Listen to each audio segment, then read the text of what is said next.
So I had this idea called the Business Babysitters Club. It's so stupid. Like the name's so dumb. But the idea was like kind of like a fractional contracted out work. Like for if you needed 9 months off, it was this amount, right? Like it was a monthly set rate. And I would come in as kind of a stand-in CEO, a stand-in person, and execute your business while you were out. Because a lot of my friends and colleagues at the time were having kids, or they were, going through things. And it's like, I can't afford to not run my business, but I want to have time to do my life. It's fine. Okay. Getting schooled by Sarah on tech. We're off to a great start. It's going to be fine. We're going to work through it. It'll be great. Hopefully. It is honestly, it is a little bit intimidating because, after seeing your content and how you're like just intuitively doing all these like integrations and doing all this stuff in Notion. And when my God. Like if you think about it, in a nutshell, like without getting into the actual conversation itself. Sure. But I remember seeing like a really old video of yours where you're like, I'm just a Notion novice. To now it's like Sarah, the Salesforce enterprise. Right? Could you tell more people that so they hire me? Thanks. My God. By the way, for the record, that was like almost like 4 or 5 years ago. Yeah, I know. I'm ready for retirement. Listen, I'm ready for a luxury retirement home with 3 meals a day provided. I'm over it. I'm so tired. Oh my God. Yeah, I'm not kidding. I wish I was. I'm like, how do people do this for 25 years? Because I couldn't tell you anymore. I really couldn't.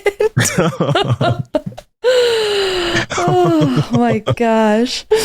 Yeah. You know what? Like, I'm actually really excited. And just to kind of like refresh my memory and or re-jog my memory. Sure. On some of the stuff of like, I was like, wait, what was it about Sarah that, it's like, you're kind of like lost in the weeds of like day-to-day activities. And you're like, wait, what was it about this creator, this person, this individual that I really wanted to talk to them about?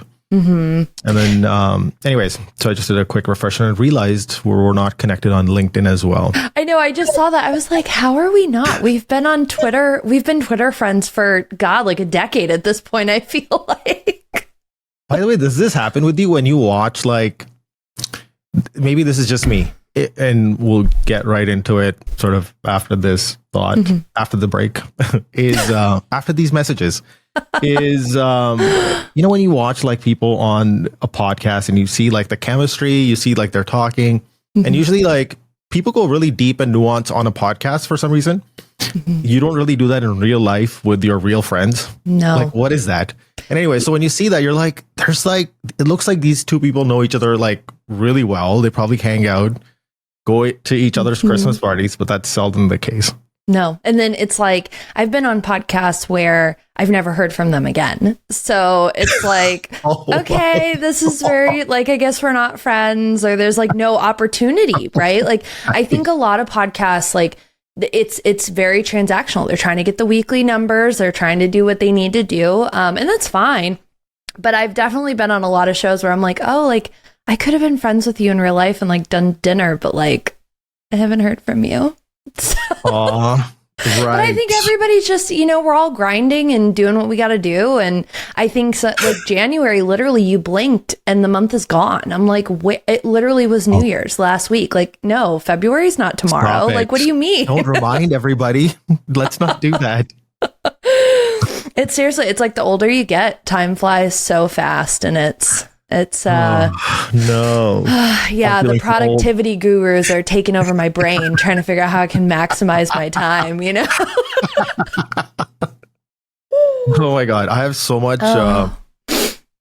I have actually 2 full pages of fun stuff to unpack with you. Oh my God. Okay. I can't wait. This is like 1 page an hour. This is probably like only like one of those one square contextual instances where somebody comes up with like a report like this and you're like, totally fine.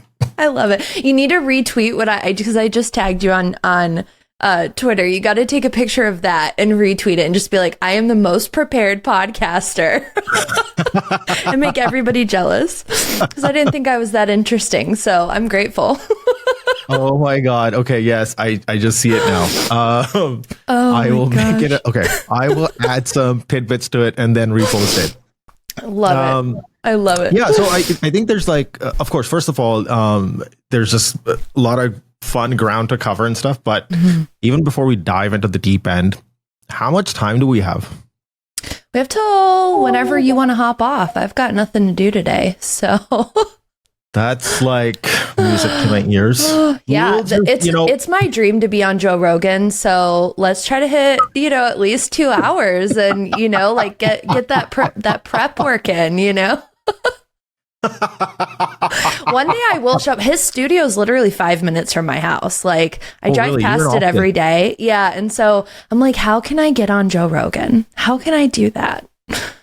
I got to figure out a controversy that like birds aren't real or something, just like stand behind something so strong. You know what? I think this is where some alchemy needs to happen is like take a bunch of like really controversial, like aliens. And then like, where did like those, like the, what's that civilization? The first civilization of Earth?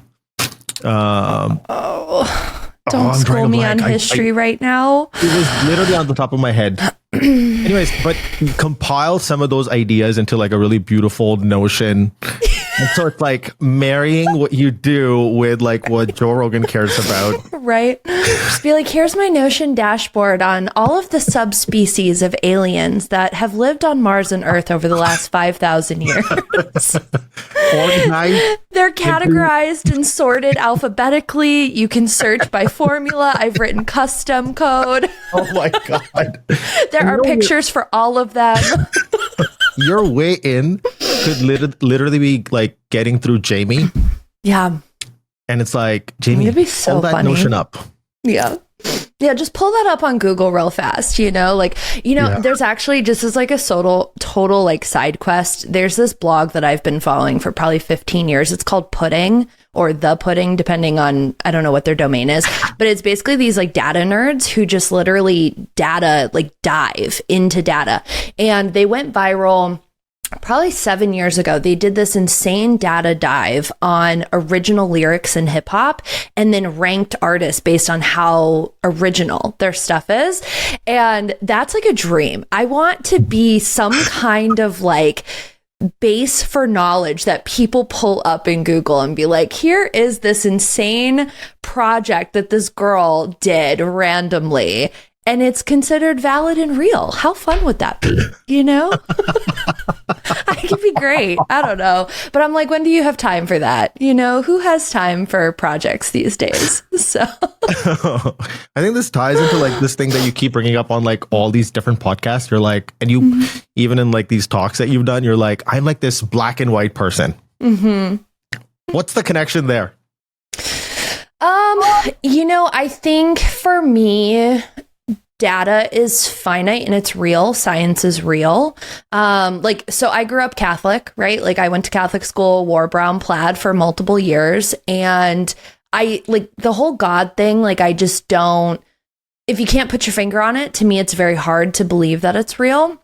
And literally my first career was data. My first job was data and, calculating people who got bus passes and zip codes, right? Like looking at heat maps. Like I got Tableau certified at 19. Like who does that? I didn't even have a college degree and I was Tableau certified. Okay. Like, and so for me, like, I think data is so cool because it literally is like black and white, one. But it moves the world forward, right? We can actually say like, this is correct, this is not, and here's our margin of error or whatever. And for me, like it's safety, like black and white is safe. I joke that I have no emotion. I have a very cold heart. I mean, I cry like every other girl cries, but like when it comes down to it, like I like things that don't have to have emotional reasoning in them. And I just really flourish in that. I'm like, no, like I don't care about your feelings. Like that doesn't make you more money. It doesn't and that was a big reason, and we'll get into it, I'm sure. But like why when I was doing design, I did not last very long because I'm like, I don't care about your opinion. Like your branding is literally going to make you money or it's not. And if you have if you're so personally invested, like you're never going to see the other side and you're not going to hear what needs to improve and what needs to get better. And that's why I think like going back to data, compliance, business ops, biz dev, because I put my every toe into each one, but like I can do what I need to do. And like, I can very clearly say like what you're doing doesn't work. And if that makes you feel a certain type of way, it's not my problem. And it's very nice to show up in that space and then save my emotions for things that I truly, not that I care more about, but like give it to the people I love more, you know, show up every day in my relationship as positive as I can and supportive as I can, instead of like being in a job where I'm so emotionally drained all the time because I'm carrying my clients' emotion. Could not be me. You could not pay me $500K to do that a year. Nope. Nope. Couldn't do it. Speaking of 500K on like, I think a recent podcast, I heard that you're going to be hitting those numbers this year. Oh, what did you listen to? Year? No, wait, that was last year. Were you listening to Justin's podcast? Because he had me on Creator Debates. Was it that one? I'll tell you which one this was. This one was Creators on Air. Oh yeah, on Passion Fruit. Yeah. I've been pretty close to that. I think I've hit $1 million as a freelancer in the last 7 years, but my goal is to do that like actually in the next 10 months.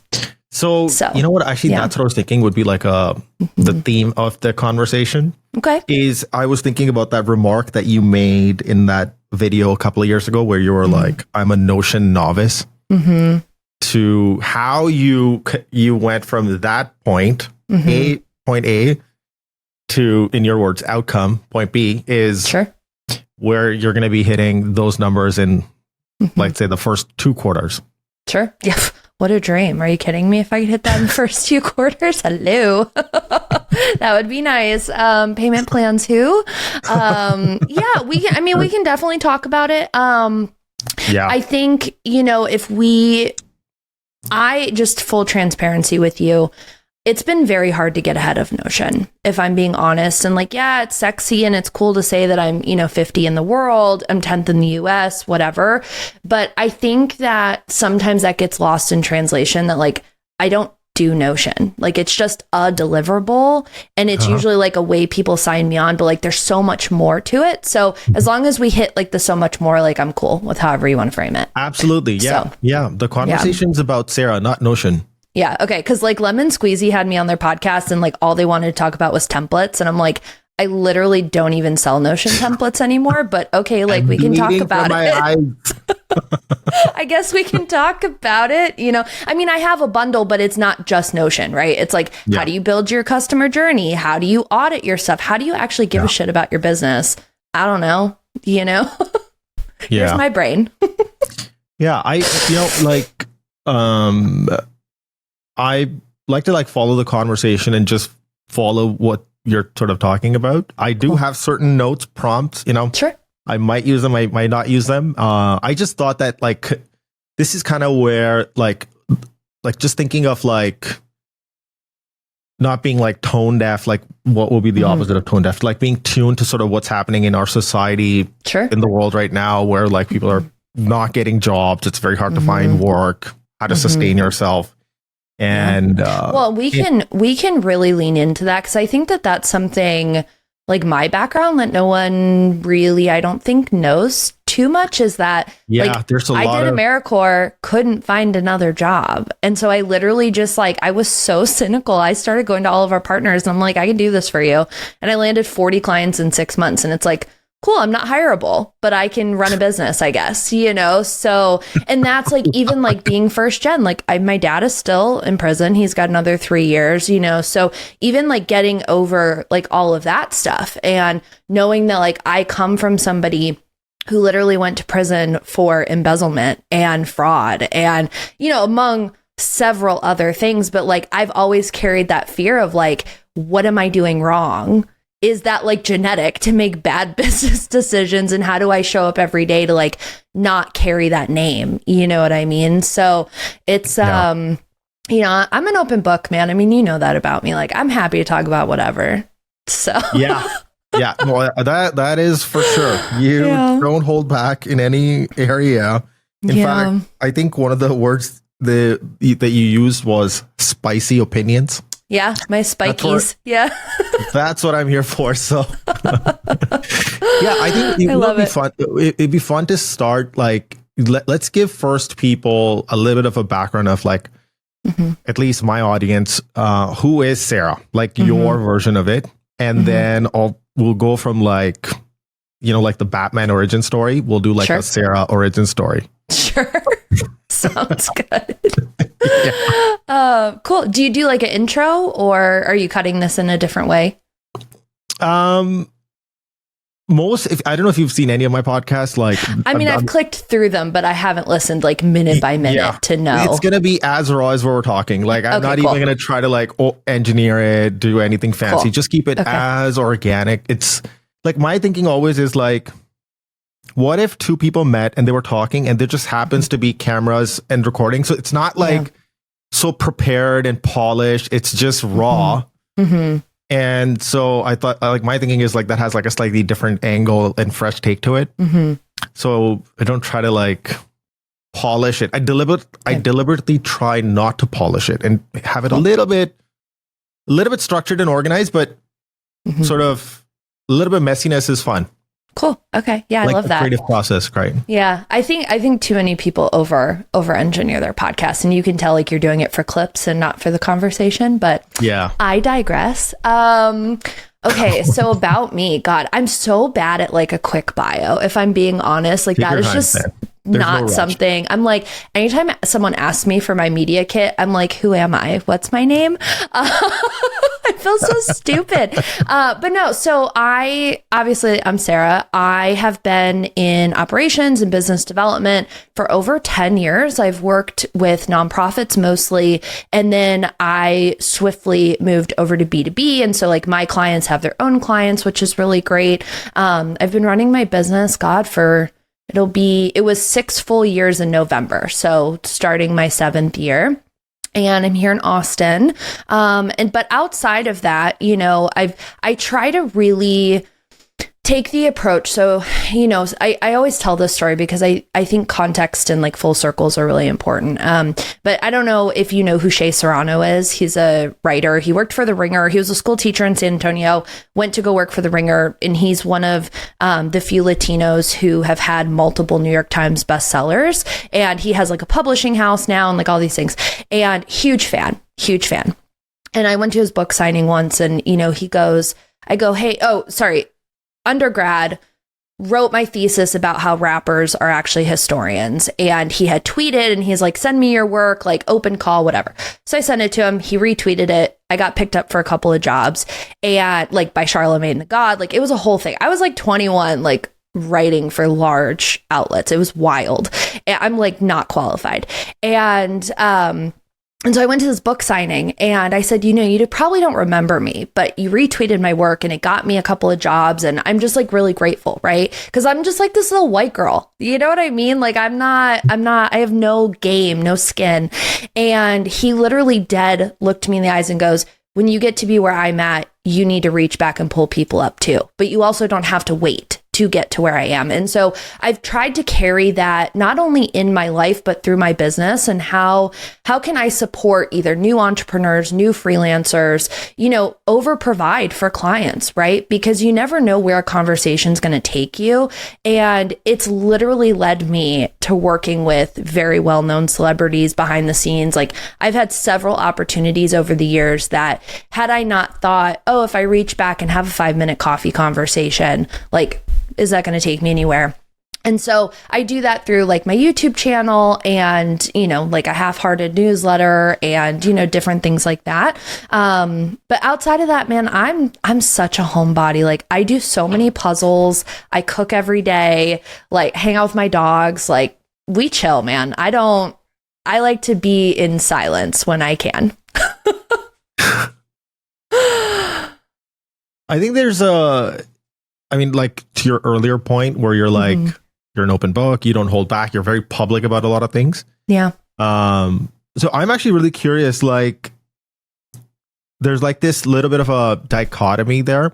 And this is like the most interesting thing about humans is like on one end, you have like this very abundant sort of mind versus like a scarce mind. And at the same time, you know, in your early childhood, you know, you ran away from home at like 15 years old. Yeah. And I think you were just talking about your dad. So I would love to learn a little bit about sort of this origin story of like what happened here. Sure. I mean, how much do you want a trauma bond? Whatever. I am like, you know, this is your preparation sometimes for I JRE. tell people, you know, and it's like, oh, I have problems. No, I mean, I think that, you know, there are people who are meant to be parents and there are people who are not meant to be parents. And my parents very much fall in that second bucket. Met in the military, had me at 19. I was very much an oops baby. And, you know, they were divorced before I could walk. Like I never knew my parents to be together.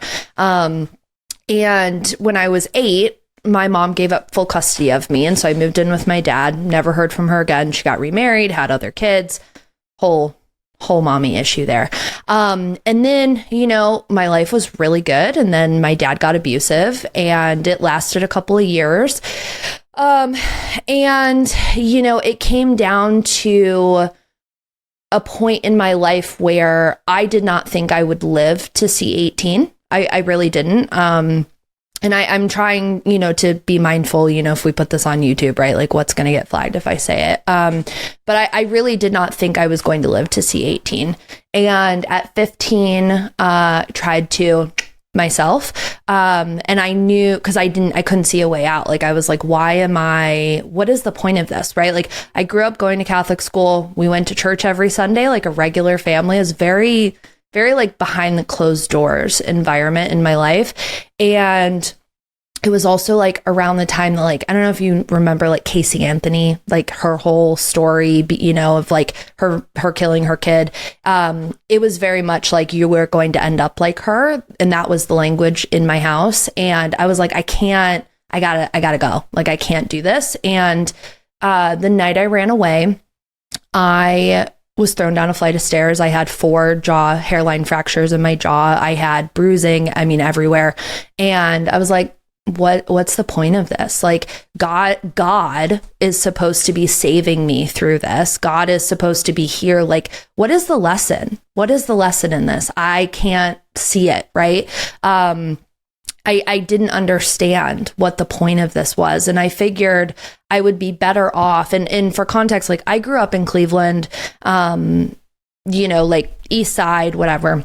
So like, not like, I mean, I went to private school, but like we weren't rich, right? Like we grew up in like a pretty poor old neighborhood.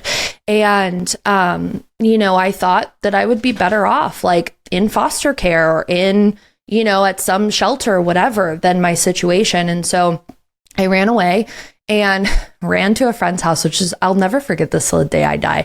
Went to a friend's house. His parents didn't speak English and they hid me in the trunk of their car to drive me to my grandmother's house and like call the police. And like, it was a whole thing. And haven't seen my dad since that night. And then it was like, I had no frame of reference for life either. Like I didn't really understand what I was doing. I was just like, hey, like I got to get out of this. And, because my mom had given up custody of me, there was a lot of like, well, what's going to happen to me that I just had no idea about. Like, and it was literally go live with my mom in Texas, who I hadn't seen in 8 years, didn't know she was married, didn't know I had siblings, like had no idea. Or I go into foster care. And I was like, I guess I'm going to go live with my mom. Like, I didn't know, you know what I mean? And it was so terrible. You know, I will never say that someone's trauma is worse or better than mine. I think that that's a very fine line that you ride. Everybody's trauma is different. But there were some moments where I had days where I wish I hadn't ran away because my relationship with my mom was almost worse. And there was a lot of shit that went down. My mom ended up taking my plea bargain without telling me. My dad was on the FBI's list because he took off after I ran away. It was a whole thing. And anyway, my dad ended up getting like 18 years. He's still there. But I never, even like after I got out of that situation, like I could not plan for the future. Like I didn't know. And I still feel very much in limbo. Like I don't know what's going to happen in 3 years, or you know what I mean? Like I'm not saying I feel unsafe and I'm like putting my life on hold, but I think a lot of people don't understand the justice system. You know, even though I am technically in it, I don't know anything. I don't even have a copy of my case report because I couldn't get it because I was a minor when it all happened. Like I had no say so. And so for me, you know, I try to really take that as like, well, that's the lowest I've ever been in my life. So everything else is just better. Like nothing can get worse than, you know, than that. But yeah, it's interesting. It's very interesting life because I feel like I talk about it and people are like, oh my God. Like, you know, because I just like, I've gotten past it. And not to say like trauma doesn't sit with you, right? Like Jesse and I were literally talking about this last night. Like you never leave your trauma. It never leaves you, but you can set that baggage down and you can feel a little bit lighter on days where, you know, it doesn't have to feel so heavy. Like holidays suck, but at the end of the day, like I have a good life. We've got a house. We've got cars and dogs and property, and you know what I mean? So it's easier to look at those things than look back at that 8-year-old and 15-year-old kid who like didn't understand life, you know? So I don't know. Thanks for trauma dumping with me. No, I mean, firstly, I really appreciate that you took us back in time and shared all of this stuff. My like thought goes to like, firstly, the amount of experiences and the sort of like I would say, I don't know, like what the maybe like call them like extreme, like for like children, this is not like a normal everyday sort of experience, right? No. So this is like on those extreme edge case kind of experiences you've had. And when somebody sees you online, they would never guess. Nobody could ever even fathom. Yeah.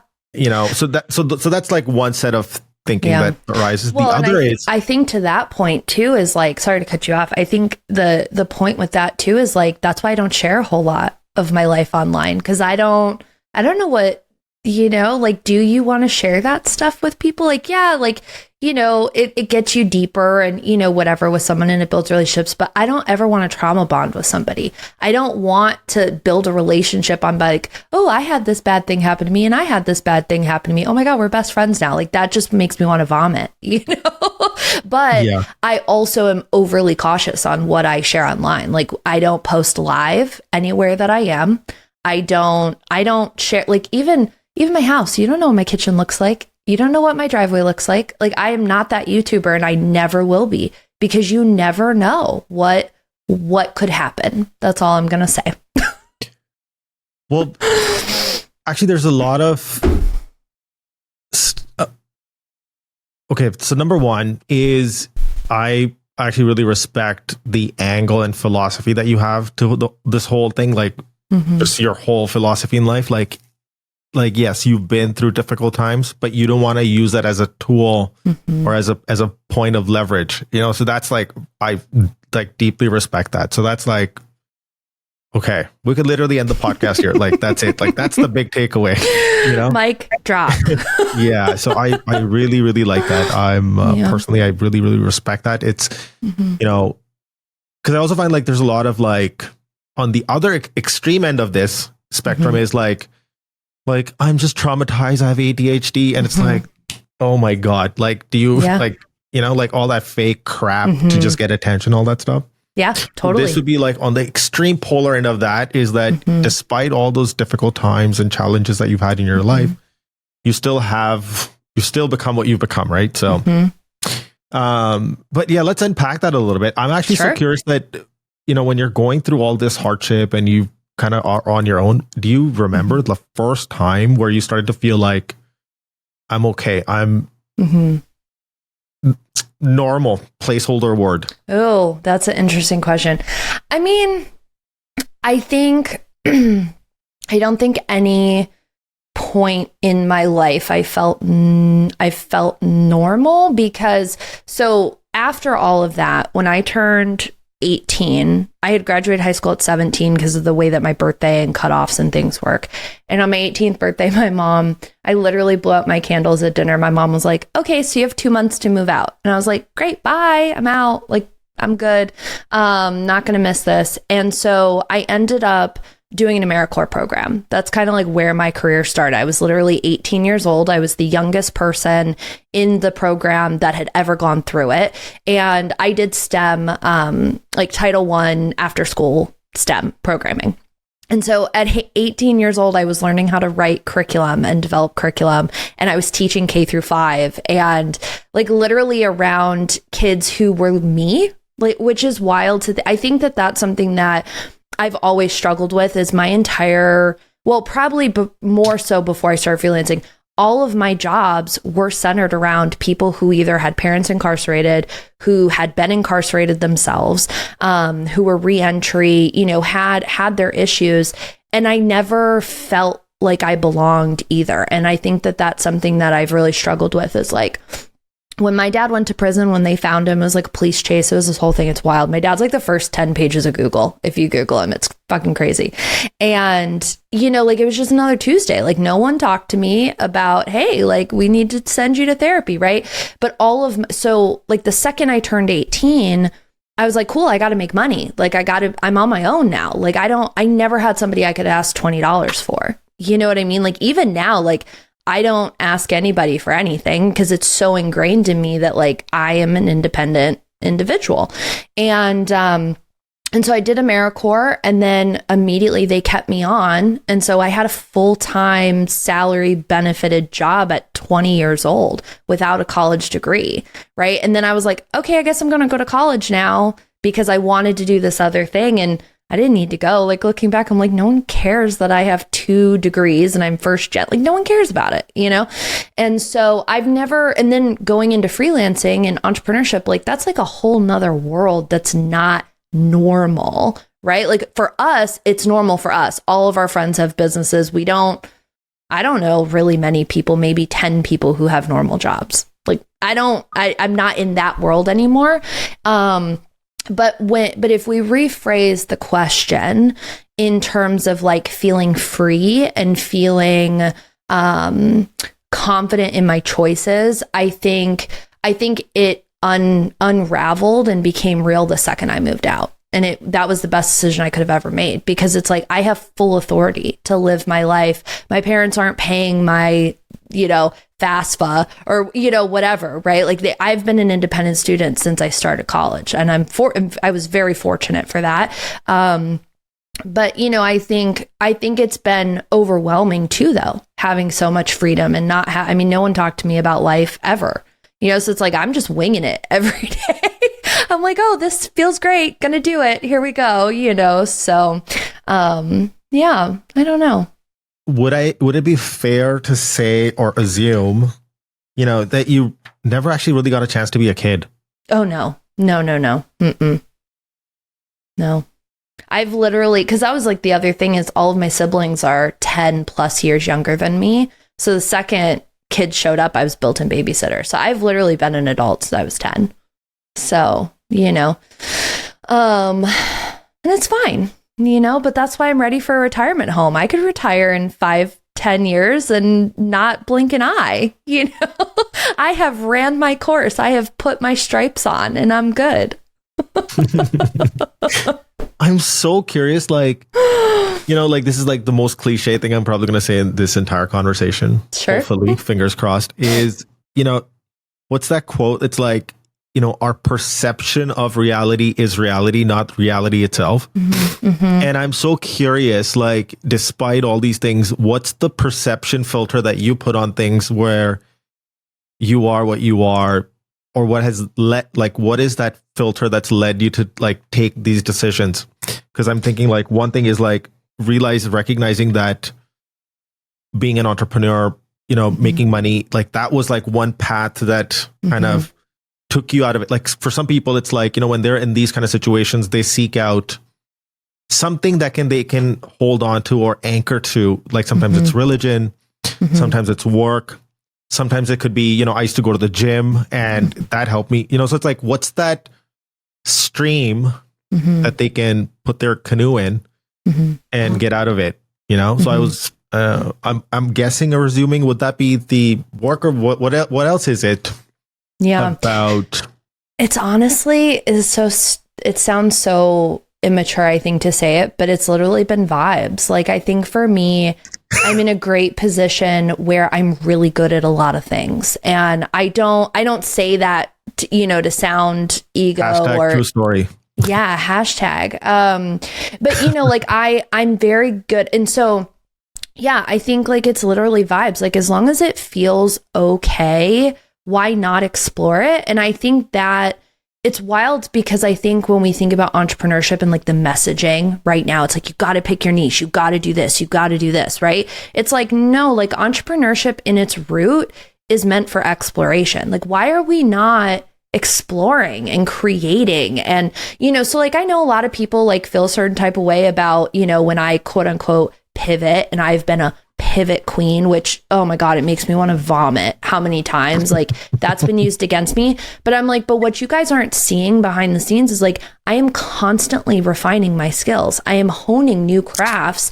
And if something happens to take off because I'm enjoying that, who cares? Like, you're not paying my bills, right? Like, and I'm really fortunate that my first job, that nonprofit I worked at for almost 10 years, we were adult workforce. So we basically were started because we trained a bunch of city residents to transform the Air Force Base into now the Austin Airport. So we were doing plumbing and machine operator and electrical training, like all apprenticeship. And we lost this massive grant. I was 20, maybe not even 21 yet, lost this massive grant. We went from a team of 65 to 16 in literally 90 days. We lost everybody. Like, we had to cut all this programming. And I was the youngest person on staff by like a 7-year gap at minimum. And our executive director looked at me one day and she goes, "You're young, you understand social media," and literally handed me the communications department. And I was like, I don't know what this is. Like, what's a press release? Like, I didn't know, you know what I mean? And so I think that set a narrative and a tone for my stream of like, if I can be trusted to be given an entire company department at 20 years old and I can succeed. I mean, I was launching campaigns left and right about women in construction. Like, I've been on PBS. I've been picked up by like massive global construction agencies. Like, if I can do that, I can literally do anything. And that's been like, that was the first time where it was like, oh, like someone trusts me. Like, I feel like for my whole life, like I had to prove that I was like not a liar and not, this like crazy kid with all this baggage, but somebody trusted me for my brain. And that's something like, that is that bottom line that I think like really carries me forward, is like, wow, like this is me up here. Like, there's nothing else. I can't work with my hands. Like, I'm a girly pop, like that's why I have a blue collar man, but like for me, it's so cool that I can transform my brain to do incredible things. So I don't know. And I'm just chill. I think the other stream is like, you got to have you got to have that decompress, right? Like, I do puzzles, I cook, I watch TV, I do, and you got to have that decompress to keep you on that stream. You can't be like constantly trying to row. Sometimes you just got to let it take you, and not fight it. So I don't know. I just vibes, man. Just vibes. I don't know. Speaking of which, does you have this video, this is probably like your most viral short on YouTube. Is the Apple Watch on the ankle? Does it work? Yeah, it does. But then everybody was like, "Why do you have an ankle monitor on?" And I got attacked in the comments for that. I was like, because when you're walking on the walking pad, because your hands are on your desk, it doesn't pick up that you're walking. It just picks up your heartbeat. And so when I first got my walking pad, it was like, well, I want to count my steps. And I had seen somebody else do it. And she's like she popped off because of her walking pad. She works at, can't remember her name. She lives in New York. She like has a Diet Coke machine in her house. But she had done it too. And I was like, oh, I just put it on my ankle. I don't know. But yeah, I got wrecked in those. I hate that reel. I hate that short. I deleted it for a while. Like I unlisted it and then I brought it back because I was like, maybe it'll get my watch hours up. It didn't. Spoiler. Yeah, I was curious. I recently saw even Dan Petty. He's a designer on. Love Dan. He just got a walking pad as well. I think there's another guy, Brett Design Joy, Twitter handle. Sure. That guy, he's like tweeting like, I got to get a walking pad now. I was thinking about getting a walking pad because, if you're just like sitting and all that stuff. Yeah. So do you actually end up using it? Well, I got rid of mine. So when we moved into our house, I was like, because we have a trail in our neighborhood. So I was like, I'd rather be outside and walk. And like I am. So this was pre like 2 weeks ago. I would walk and like check emails and like check social and like do like, get on ChatGPT and brain dump while I'm walking. But now my phone's dumb and I've deleted everything off of it. But I don't know if you've heard of Hotworks, but I got into Hotworks in maybe mid-November and I go 5 days a week. So Hotworks is it's like a trademarked gym, right? It's like, think like Planet Fitness, whatever. But there's 8 sauna pods. So it's infrared sauna and you do your workout inside the pod. So it's like the ISO class, like hot Pilates, hot yoga, whatever. Those are 40-minute classes. And then they have other saunas that have bikes. They have a rowing machine in there. And those are like the 15-minute HIIT classes. I literally go 5 days a week at 6 a.m. and I'm obsessed. And they're open 24/7. So like you can go whenever it works with your schedule and you just like go on the app and pick the class you want to do. And it's incredible. So that's what I do now. And I have noticed a huge difference in my mental. My nails are growing. My hair's been like, it's crazy what infrared does. It's crazy.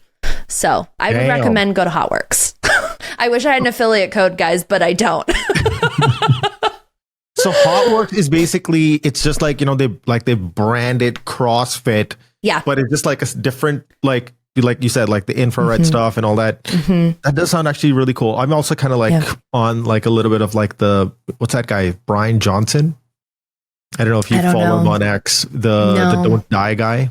Oh, no. I'm not like in the fitness world. I literally got in this because I got peer pressured by my boyfriend to sign up. And now I go more than he does. Love him so much. Shout out. But I only went because I was like, oh, I really want to do hot Pilates and get a class pass so I could like go around town. And then I saw that they had it as a class. So I was like, okay, like let me give this a try. And I'm obsessed now. Like I have days where if I can't go, I like feel like not angry, but I'm like, oh my God, I feel so stuck. Like I've got to go to a class. It's like drugs. I love it.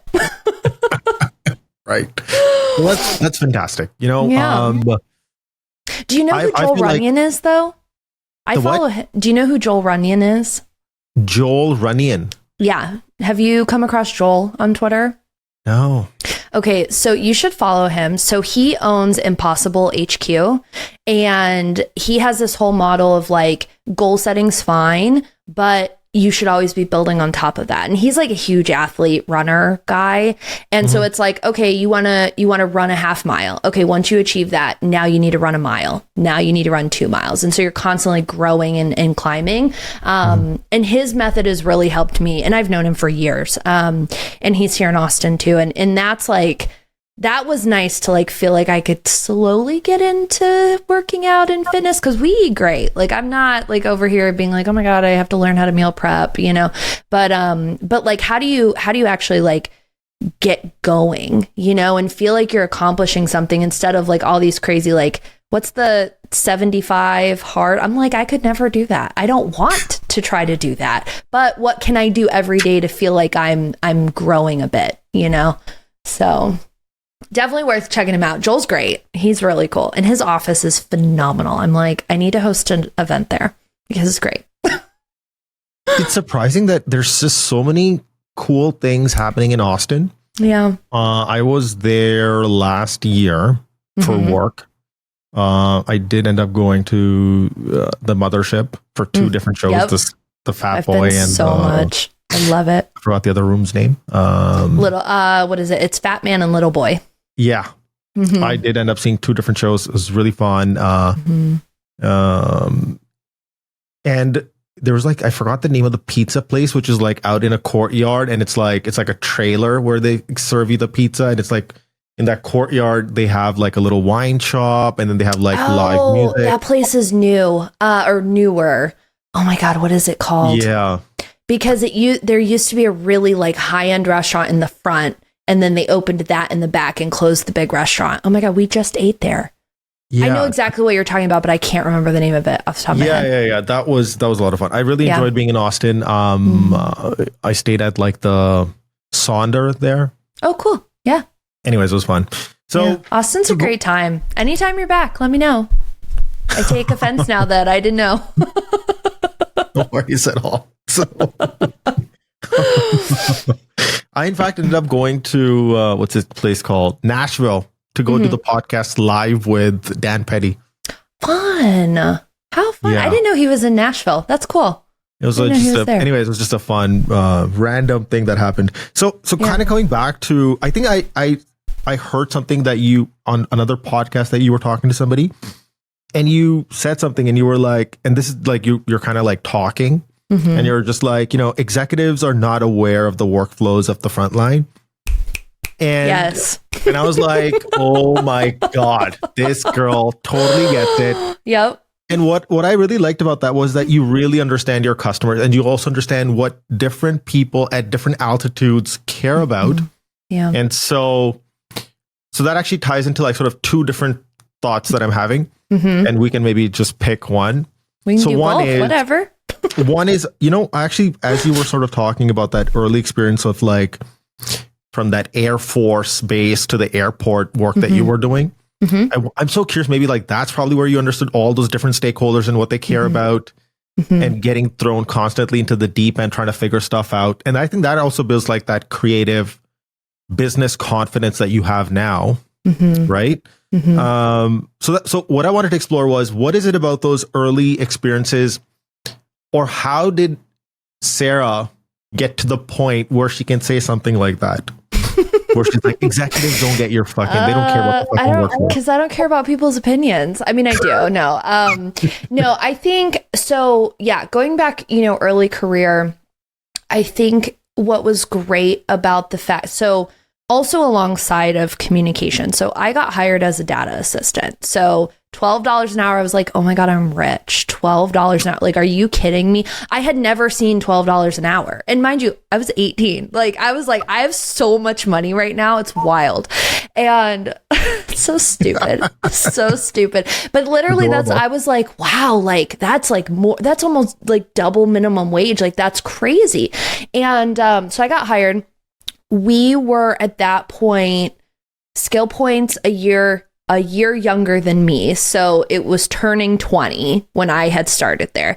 And we had no digital database. We were operating out of filing cabinets. Like, I'm not kidding you, like rooms of filing cabinets of like social security numbers and client data and like background checks and like all of these things.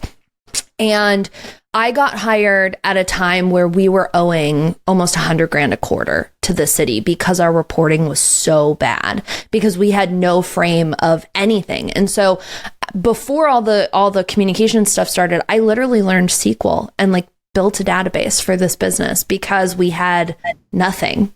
And it was like, well, why am I going to keep working in chaos? Like, it was like, it's very odd because I look back now and I'm like, how did I know to like do that? Like, it just kind of came to me like, yeah, we need an Excel sheet. We need, like we need to easily count numbers. Like, why is this so difficult for people 20 years older than me to not have already figured out? I digress. But through all of that and, communications and things in us losing the grants, I was always in a position where I had to manage up and make large decisions for the business. And especially because I was one of the only people left from like what we used to call like the before times, before all the transition happened. And by like 3 years, like I was the longest running employee next to the IT guy. And, and so we were always managing up and having to fill in gaps. And I think like carrying that forward with executives, it's like, you don't leave your office. Like, you're not having conversations. You don't know what's happening at the ground level. And I've been at the ground level, like literally building from nothing. And ScalePoint was a great opportunity. You know, it's very much, I look at that job, those 7-8 years, as literally a full apprenticeship that no one will ever be fortunate enough to get again. Right. And anything I did was better than nothing because nothing existed. And so it was like, oh, I can take this step. I can take this step. I can be in conversations with our board and our, you know, board directors and our executive director and being like, hey, you guys need to go write a grant to the city for Cap Metro to get bus passes because our students aren't showing up to class on time. We need to fix this problem. And there would be so many conversations where people are like, I never thought about that before. And it's like, how do you not think when you are serving a community that doesn't have they live in a food desert, which, if for those listening don't know, that means that you do not live within 1 mile of a grocery store or any type of healthy food. They don't have vehicles. They are on parole, so they have to be in places at certain times and, you know, all of these things. But yet you're making $100,000+ a year and you've never experienced any of this before. There was a lot of like weird mishaps that I still, even now, like the startups I work with and a lot of these like larger brands, I'm like, you had a vision and you've never tried to execute it on your own. Like, you immediately outsourced it, but still think you know the answers. And it's really unfortunate. And that's a big reason why I stand behind that I will never outsource unless I do something first, to know, like, not that I'm good at it or I don't like it, because then I can actually explain and I understand the language and I understand what I'm doing. Whereas a lot of these executives, you know, they're like, well, this team needs to work harder. This, you know, they're not hitting these OKRs or whatever. And it's like, you want to overhaul their whole thing when actually that's going to make your numbers worse. And that's going to actually really take a toll on your business. Why are they not in these conversations? And that's a huge rule that I have is I meet with every single, what I call key player. And those are people who are actually doing the work and making decisions for the business outside of like the highest level, right? Because even if you're a project manager, you still have an opinion because you're actually the one that's executing the vision. And so, yeah, I gladly tell people that. And, you know, if that makes you not want to hire me, then go be with somebody who's going to just make you feel good. It's not going to make your business better. So I love that. It's why I got fired from Guy Fieri's team, because they didn't want to listen to that. So, oh, really? Yeah, that was last year. That was like 9 months of my life. It Spill sucked. the tea, girl. It sucked. It was one of his brands, and they had reached out to me like a year prior, ended up hiring somebody else. They thought they wanted Notion. Totally fine. Then it took me 5 months to land them once they came back, because we kept going back and forth and back and forth. And the CEO was very much like, I kid you not, I have recordings, I can prove it, of him saying that 25-year-olds are dumb and they don't know anything. But yet your entire team is that age bracket. Like, why are you hiring that then? Right. And I would get in these calls and he would just literally monologue for hours about all of these problems. And then I would get on with the actual team doing the work. And they're like, we don't want to change this. Like, it literally works for us and we're doing good work. And so, you know, there was so much friction there, because that executive could not see past his like, I mean, and he's even said it like, you know, this is not a democracy business, it's a dictatorship. But when you have an entire team who actually is operating well, they're just not doing, I guess, how you envision it to be done. I don't know. There was a lot of friction there. And I was upset for a while, but I'm also like, I did what I needed to do and that was it. You know, can't please everybody. You can't please everybody.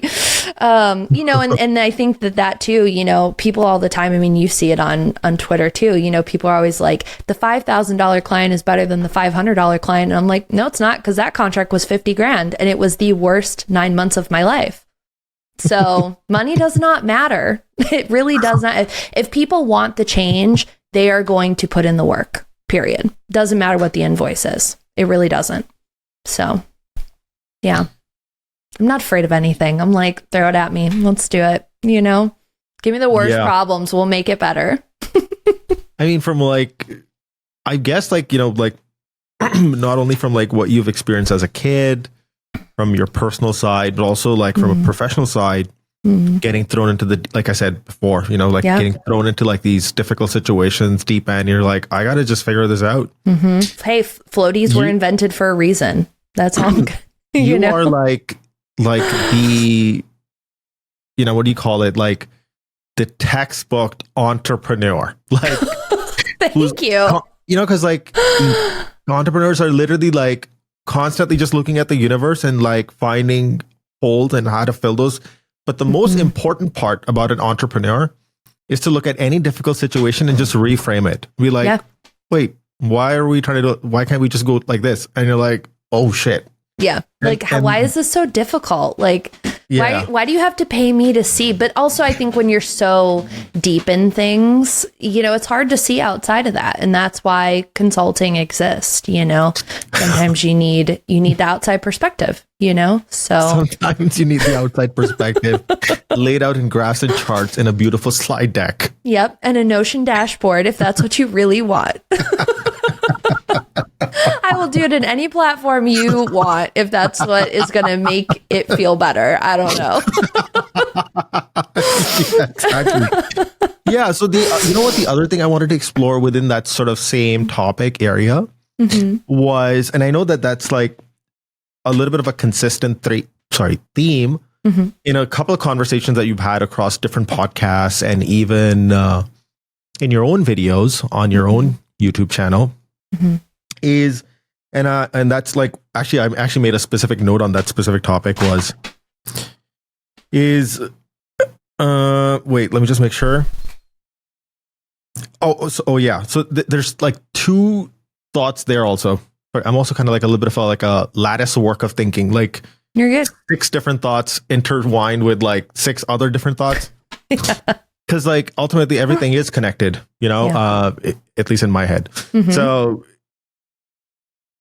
with all those different experiences of knowing like how different people at different altitudes in the organizations think, what is visible to them, what do they care about from an outcomes perspective. And this is actually really like beautifully articulated if somebody goes through like your website, even the way you communicate your value prop, what you do, who you do it for, why would it work, where are you now, and why is this relevant to you? Like all that stuff. I think you've done a really great job at like communicating that and the copywriting associated with it. Thanks. Which is also connected to another thing that you were talking about, which was like, hey, why don't you just act like a customer, set up a fake email and go through the process and see where it's broken? Yeah. So, you know, and you would think that I'm telling people to eat like raw chicken when I say that. I'm like, why is that revolutionary to test your own workflow? Yeah. So where I was going with that was like this curiosity and this, I wouldn't call it, I don't know if I should call it like an obsession to like deeply understand the customer's universe. Like this is another famous LinkedIn person, Josh Braun. He's like writes cold emails and stuff. Ooh, and he uses this phrase quite a bit. And he's like, join the conversation happening inside their head.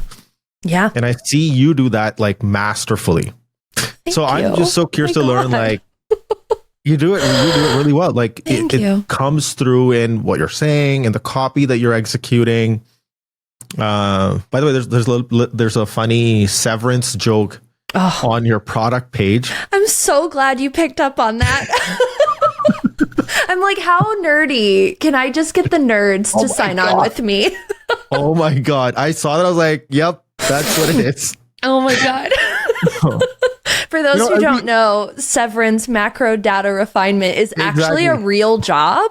I didn't know that until like I Googled it. And then I literally asked ChatGPT, I was like, well, if macro data refinement is real, is there like macro operations refinement? And ChatGPT literally spewed back what I do for people. And I'm like, oh, I'm using this. It really goes really well with your like that aesthetic that you have going on. Anyways. Yeah, thank you. Before I go into the whole other territory of like all those other ideas and concepts, let's kind of come back to like, so what is it about your sort of mental model or rule of thumb, or how do you sort of like, how do you go deeper and like, and the reason I'm asking this question, and if you think about like, there's a solopreneur out there or a freelancer, and they're usually they're so focused on what they do and what they sell versus what the person is buying and then how they buy. Yeah. So that's where you're kind of bridging that gap really beautifully. It's like you're meeting them where they are. Thank you. And connecting the dots with what you sell, right? So that's what I wanted to sort of lean into a little bit more and learn more about, like how you approach those and how do you get the freaking like copy on your website to be so like chef's kiss. Like how does that happen? How does somebody get there? I don't know, because I do all the branding and everything myself. I just kind of wake up one day and I'm like, I think I'm going to rewrite this page. Like, so I will answer your first question, but I want to finish that thought. Yeah. I went through a period literally last week where I was like, I need a pitch deck. So one of my pipelines that I'm really trying to fill this year is to get in with a local VC firm and be the go-to like ops person for a lot of these, startups going through like Antler or YC or, whatever. And so I was like, okay, well, I need to be similar to them, and I need a pitch deck. I need like a slide deck or something, right?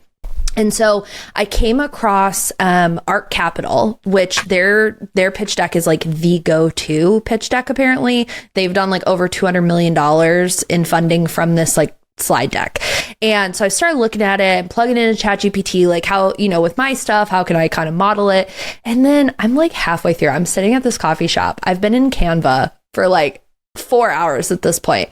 And I'm like, what is the point of me creating this? Like, why do I need somebody to download it? Why can't I just build it into a sales page? Like that, it just doesn't make sense to me. Like, why I have a lead magnet that literally converts at 75%. Why do I need another one? Right? Lead magnet that converts 75. Yeah, it's doing really well. And so I was like, you know what? I'm just going to redo my service page to match what ideally you would put in a pitch deck. And so what you're referring to is me literally sitting with ChatGPT, cross-comparing to a company that literally raised over $200 million. And like, how can I mirror that? And I'm always in test mode with copy. I'm always in test mode of like, well, does this graphic work with somebody? Or, does this speak to somebody else, right? Because my audience is very divided, where I have my clients who, are paying me $15K plus. And then I have solopreneurs who are like, I want to be like you when I grow up. And I'm literally like direct quoting people. And so I ride this very fine line of like, well, who am I serving sometimes? But I think it goes back, one, I'm always willing to pull somebody up. I will gladly get on an hour call and work through. I literally did that 2 days ago with a freelancer starting it's like a podcast pitching as a service brand, like literally like goes and finds podcasts and pitches you to them.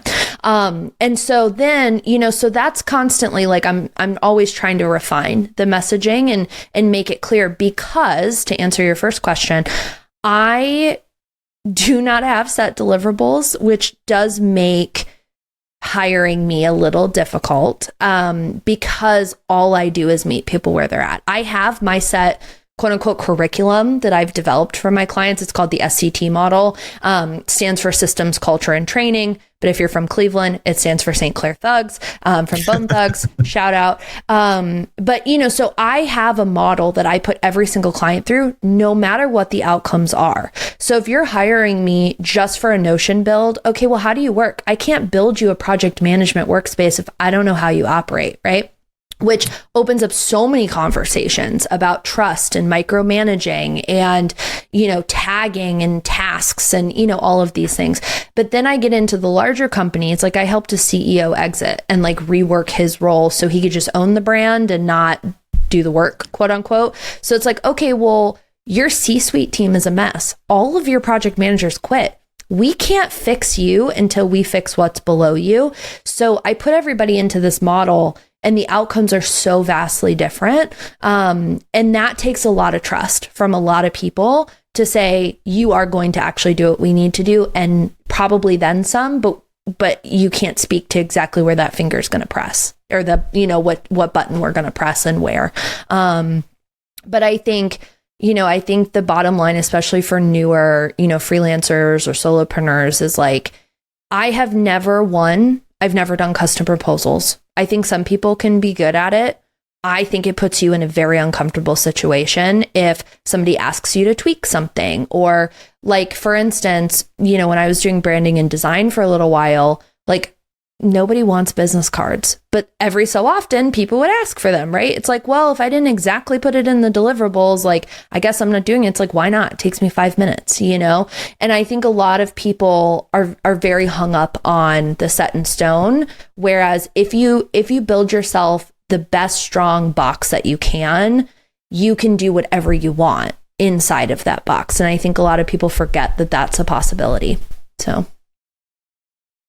Do you want to like tell a little bit more about what do you mean by like the box to build? Because I know that, I actually have another sort of thought. I'm going to just plant that seed in your brain now. Sure. And then I know that I actually really like this idea that you had earlier was, and this is great for startups, for, you know, when you're trying to figure out your first product, is you actually took your first 6 customers and you created like a board of directors. Oh, yeah. Oh, wow. Genius. You really did your research on me. Yeah. Yeah. Of course. Yeah. Because so I think like with the box, right? Like if you are saying this is a great example. We were just talking about niching, right? If this is the easiest, most elementary example I can give. If everyone is telling you to niche and you don't know what that looks like, niche on what you do and your expertise, not on the person, because then you're going to know your person even better because you're niching in your own way.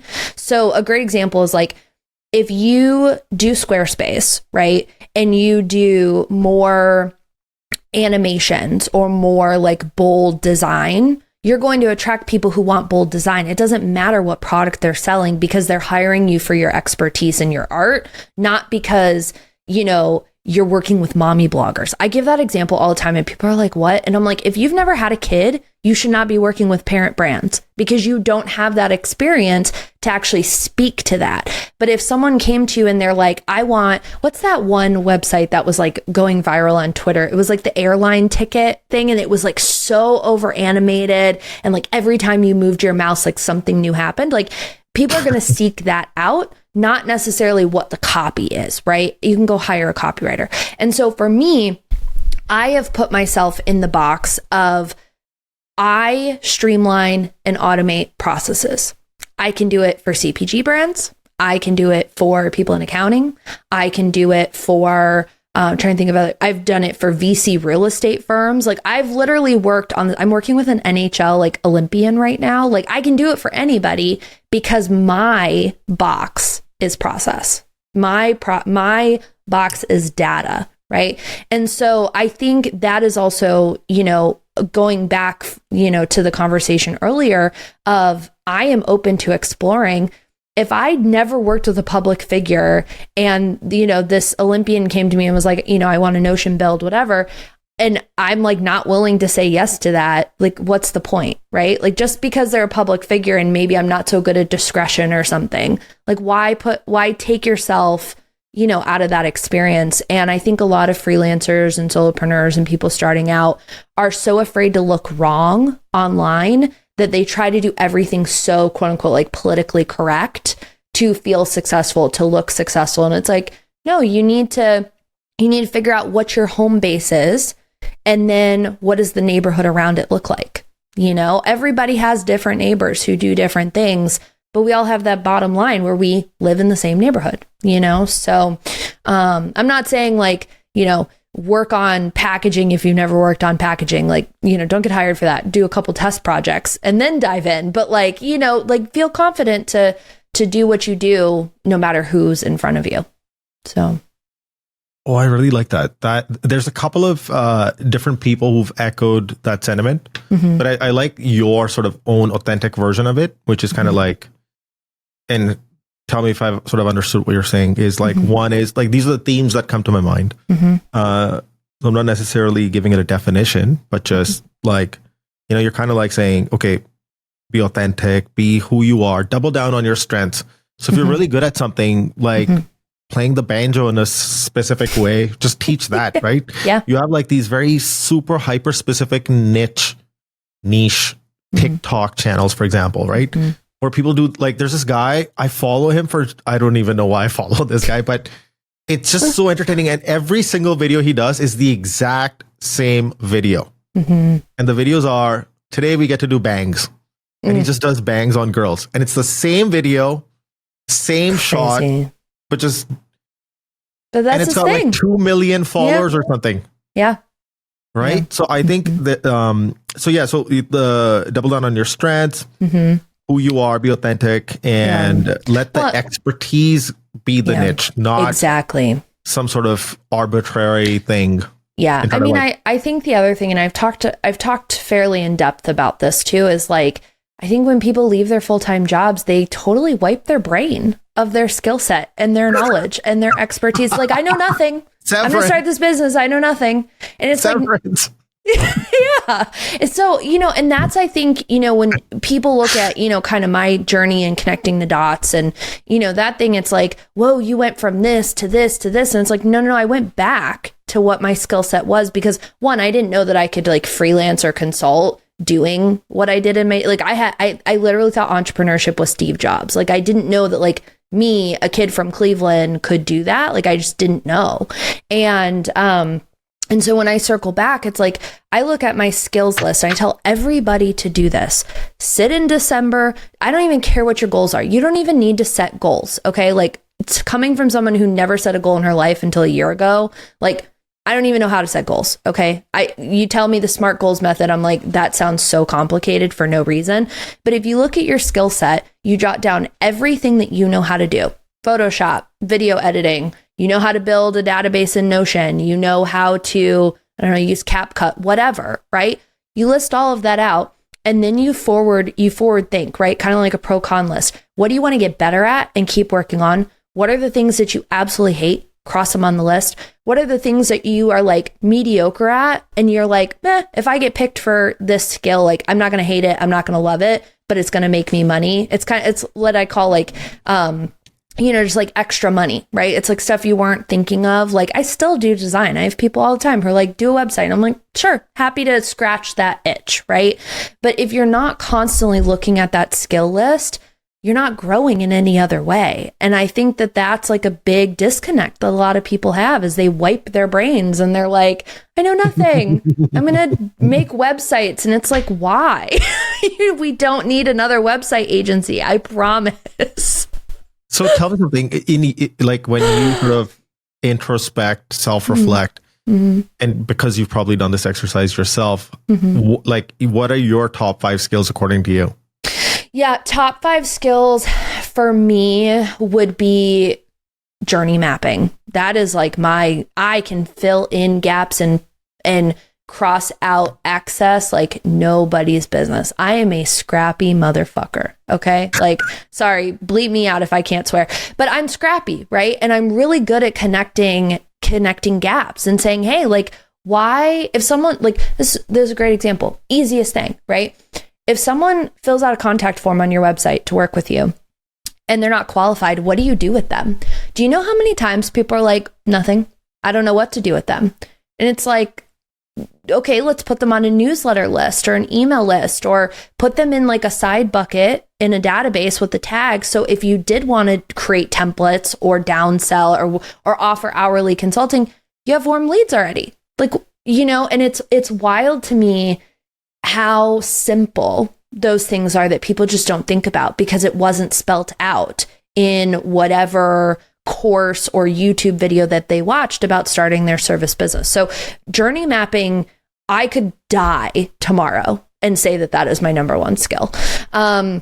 I think after that is going back to the scrappiness, like when I was in AmeriCorps, we automatically qualified for food stamps. Like, I paid for college completely on my own. I was taking 8 classes a semester, working full time. Like I understand scrap, right? Like even now, love to thrift. I cook at home. Like we really like don't go out to eat, every now and again, but I'm saying like, I'm very good at like managing money, so to speak. And with that, I'm very good at speaking to software costs and telling people like what actually is worth the dollar and what it's not. like I just put out a case study about a client I had who had this like custom quiz on WordPress and no API. They were manually downloading more than 80 leads a month and like losing hundreds of thousands of dollars in projects because of this process. And it's like, well, yeah, like we can still, you don't need to pay for a software. You don't need this extensive quiz. We can build it on Tally. Sure, it's not like the prettiest, but it fixes the problem. And they've increased their sales by 20% since we did that. Like it's wild, right? So, you know, figuring out how to connect those dots outside of the customer journey and make it happen, I'm really good at. Other than that, I don't know. Maybe telling people how it is, which I know, like, it's so funny because somebody told me I had a little emotional dip a couple of weeks ago. I won't get into the details, but somebody, you know, my friend, I had texted about it and I was like, this, you know, this is ridiculous. And they're like, it's because you're not a good ass kisser. And I'm like, yeah, you're probably right. So I'm really good at like doing everything but ass kissing. So I know that's only 3, but there was a lot of examples. So I'm sorry. I don't know. No, I think it depends on the day, you know, like I can be really good at Final Cut if I have the energy and the bandwidth, but it's not my full-time job, you know? So I don't want it to be. I'd be curious, like where you would put skills like graphic design and copywriting and communication. Like where would you put those skills? Probably like number 4, I think. I mean, so when I did design, your new site, by the way, looks wicked. Thank you. Yeah, I use Flowdesk for it. So connecting the dots, I was that person who like built websites in her first business. It is what it is. I did some incredible work. But I think what people like, if you go back and look, like everything I've ever done has been in Canva. I don't know how to use Illustrator. I don't know how to use Photoshop. Like I could probably like YouTube a tutorial, but I did over 500 grand in design using Canva and Squarespace. And some people are like, what? Like, I mean, like award-winning stuff I have done in a single like scrappy tool. And I'm really good at it. I can't deal with the politics of being in the design space. So it's, you know, you got to pick your battles.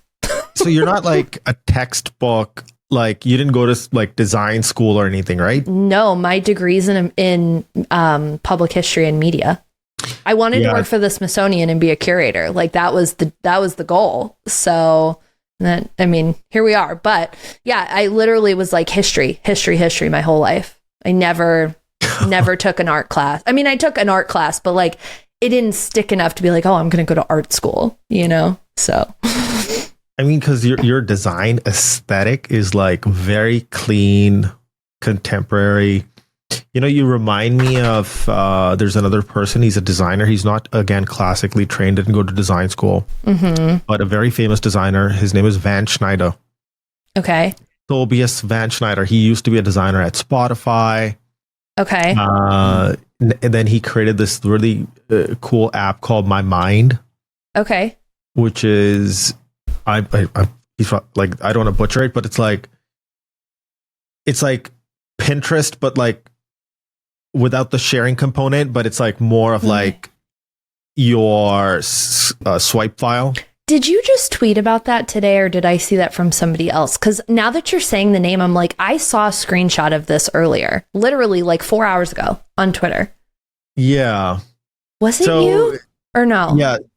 Yeah, so I'll send it to you post this conversation. But yeah, and again, like that's what I actually really find fascinating is like people who didn't go to like necessarily like design school or anything, but you know, your eye for taste, like you have taste basically. You know, what's that Steve Jobs funny quote? He's like, Microsoft doesn't have taste. Yeah, that's very true. Yeah, I think you have to care about the project too. I actually in the chat in Riverside, I sent you my my portfolio. I still keep up, just to like if I ever want to scratch the itch. But you have to care, right? Like all the design I was doing was for impact brands and people doing really good work, and it's like, yeah, I want to be a part of that. And I think that's a little bit of where the design space has fallen. And I think, honestly, frankly, I will say this spiky take. I don't care. I will write it on my headstone. I don't care about your MRR. that is not why I am hiring you. And I feel like in the space right now, especially because of Brett and all of those other things, all people care about is productizing and making $1 million. And it's like, it's okay to like pay your bills and have just a little bit extra. Like, you don't have to be like, your monthly revenue does not make or break your art. But if you're focusing more on that, your art will suffer. And like, that was the art I did, was like, I cared about the people that I worked with, you know, and I still do, right? Like, I still do on the operation side, but from like a visual perspective, it's like, I believe in your mission so much. Let's actually make it a conversation and get people involved too. So, yeah. By the way, the aesthetic, your like art direction in terms of like photography style, typography, hierarchy, layout, grid, colors. Fuck. So you're saying I should go back to it? Can I clone myself and do a design Sarah and an ops Sarah? No, what I mean, look, again, you know, as a designer, you could choose to just, I mean, like in your case now, you're taking design but applying it to your own products and your own services. Yeah. So it doesn't mean that you're necessarily doing it for somebody else. Yeah. This is I do miss it sometimes, but yeah. Sometimes there's something very satisfying about it. Yeah. Like even like I think probably my favorite would be out of all of these is tell me, I'm curious. I actually really like this do good. Necessities. Yeah. Yeah. I really like the simplicity, clean. Mm-hmm. Yeah. Like, you know, you can just look at like somebody's one piece of content and you can like tell like how they, this is very clean. I like it. Thank you. Yeah. Sarah, the girl who owns this, she's like an award-winning photographer in St. Louis and wanted to start a nonprofit and immediately was hooked. And we have several like mutual friends. And so I instantly signed on without any hesitation. And her brand, so she is very much a Disney head. We all are, most of us. And her entire inspiration, I found this watercolor of the Jungle Book because her brand is named after like, you know, the bare necessities, but necessities delivered. And so her entire brand is based off this like watercolor painting I found, like the colors, everything. And she's actually running for local office now, which is pretty cool. So, this whole brand has done such good work for neighborhoods. It's incredible. I love it. That is fantastic. That was actually probably like my last big brand project actually before I transitioned over into ops, I think. So yeah, I think so. I think I maybe did one or two more, but yeah. Oh, I love these. Even the one that you've got like Kula Care. Oh yeah, Kula. Mm-hmm. That looks freaking... Yeah. Okay. So I have to tell you this story. So this was the first like client that I had no 7 degrees separated from that hired me because I firmly believe we were all 7 degrees separated. Right. And I don't know how Valerie found me, and she was an undergrad in Miami, Florida. And was going through like a VC program to build this company. And during the time of her branding, she also had patents approved for 3D printed hygienic stations in bathrooms and got picked up by Broward County. Like all of the middle schools and high schools have Kula Care dispensaries in their bathrooms. And she was my first packaging client I ever worked with. And I literally, I swear to God, I'm not lying. I did her brand in like a day because it all just like hit me. I was like, okay, we're representing 5 different people. We need to have 5 different, things that we want to touch back to, some of her original with the, with like the cursive, but we want to do blocks because periods are different colors for different people. And like, it literally just like hit me.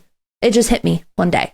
So it's one of my favorite projects I've ever done. I love Valerie to this day. I think she's an incredible person. So yeah. Well, by the way, I really like this little, like that little smiley, not the smiley face, but like the bottom of like that what do you call this? Like a semicircle loop. Oh, You have it at the end of the written kula, and like at the end you have like that little hat. Yeah. Yeah. Red to represent it's just blood. It's just blood.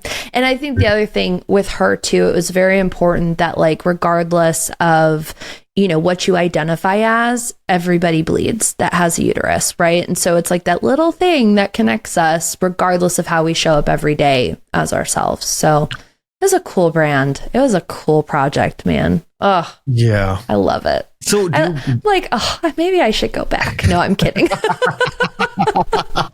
I'm kidding. It's like, you just talked me into it. So. No, oh God, no. After I got sued, you couldn't pay me $1 million to make this my full-time job again. What is the story with that? You reveal that in your TED talk, but like, you're like, you ran past it, so I'm so curious. Are you open? I'll gladly talk about it. So the art is on this page. I'll tell you after we record. Maybe you'll pick up. So worked with a very well-known celebrity, 90s actor, and ended up working with their parent. And I'm always I try to tread lightly because I'm like, I don't know. I never want to be like called out for like talking shit. So I always try to be like respectful, even though it was the worst months of my life. Long story short, the parent had a diner basically that shut down because of COVID, and they wanted to launch a coffee brand. And, I said, yeah, like I had done some packaging, but coffee was like the dream, right? Like I literally have a tattoo that says death before decaf. And I like didn't blink. I was like, let's do it. Like, just so you know, like I haven't done, this style of packaging, like CPG before, but I'm willing to put the work in. And I gave them a little bit of a pay cut. It was a whole thing. So I did the branding, the website, the packaging. I did merchandise. I did stickers. I got them a branded like partnership with a print company so they could do compostable stuff. Like I was all in on this. Okay. And then we get to the point where samples needed to get tested before we order bags and bags and bags and bags. And when you do print in that capacity, you pay for samples, you get them sent to you. It's a full experience, and we're going to use them for photography. And this is like also the individual, the client was like battling like stage 4 cancer, colon cancer at the time. So there was like, this project was like a year. It took months and months and months because there was a lot of like silence involvement, which is fine, totally fine, right? Like, again, you're meeting people where they're at if you really want the experience on your resume. And so we get to the point, it's like mid-November. I'm like, hey, we're ready. We're going to pay for these samples. Let me know when you get them. They're getting mailed to your house. Silence. A month goes by.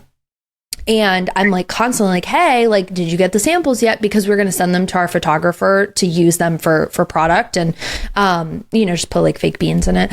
And I'm like, hey, nothing. Don't hear anything.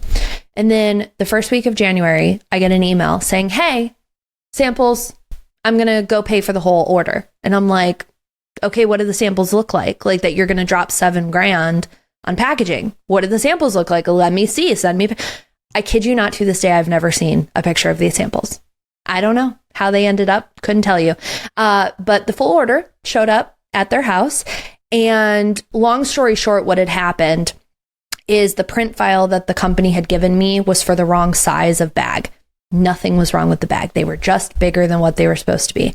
So like instead of like a 16 ounce bag or whatever, it was like 24. So it was like double, right? And I get it, like the net weight on the front. Yes, technically the print was wrong, but this is why you look at samples. This is why you approve before you move forward.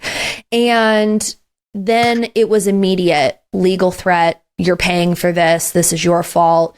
And I literally went to the print company and I was like, can you print out the IP address for me of who paid for this? Because my client seems to think that I did, and this is my fault, and it's not. And they easily were able to like back me up. But then it kept going further where like she got her kids involved. Like celebrities were calling me. They were getting on Instagram and like publicly speaking about me. I went to a private like dinner thing at South by. I don't know how I got invited to it. And, we're all standing at like cocktail tables introducing ourselves. And I'm like, oh, I'm Sarah. I work with, at the time I was also working with like alcohol brands and, different things. And I kid you not, this woman looks across the table and she goes, oh, you're that Sarah. And I was like, what do you mean by that? And she knew about the situation, or at least she thought she did. So I had to like publicly in front of people I didn't know, defend myself. And long story short, tried to take me to court, but used a lawyer who was not barred for the entire process. And so we basically were, me and my lawyer, who's very good, he was like, none of this matters. Like, they're not using a real lawyer. Like, none of this is real. All these letters, none of them are real. And so it got to the point where like he had sent a letter and he was like, if you don't back down, like we are actually going to take you to court. We're going to take all this artwork back, whatever. And finally they backed down and I was like, I don't even want the art anymore. Like, it is such a bad taste in my mouth, and it is the best work I've ever done in my life to that point. And I was like, I don't even care if they're still using it. The business is still open. They're still selling. And it's like, okay, whatever. But it ruined several relationships for me. And because of that, they had already like started referring people before it went south. All of those clients pulled out. I lost like 45 grand worth of promised work, like clients that had been onboarded and then pulled out of projects. It was horrible. And so I was like, I'm never doing this again. Like I'm done. And I literally, it started in January. It was done by like May. I shut my design business down like the next month and never looked back. So it was horrible. It was so bad. Oh no. Yeah. It was bad. So, and that's only, I mean, I had one other really bad client, but those are the only two bad clients I've ever had in my entire career. And I'm very fortunate for that. And I know that they're extreme, but it taught me a lot about boundaries. It taught me a lot about contracts and how you put everything in writing. You keep every receipt, which I was fortunate. I had everything in that time. But when people are always like, you're kind of an asshole with your contracts. Like, I've had clients say like, you have a little too much in here. And I'm like, no, like, it's to protect me. It's not that I don't trust you, but things can go south in a click of a button. And I'm not going to be held liable for decisions being made in emotional times. So, yeah. Is that one of the reasons why you're like the black and white kind of person? Yeah, 100%. Yeah, because I think, there's a reason that friends and family start with the letter F.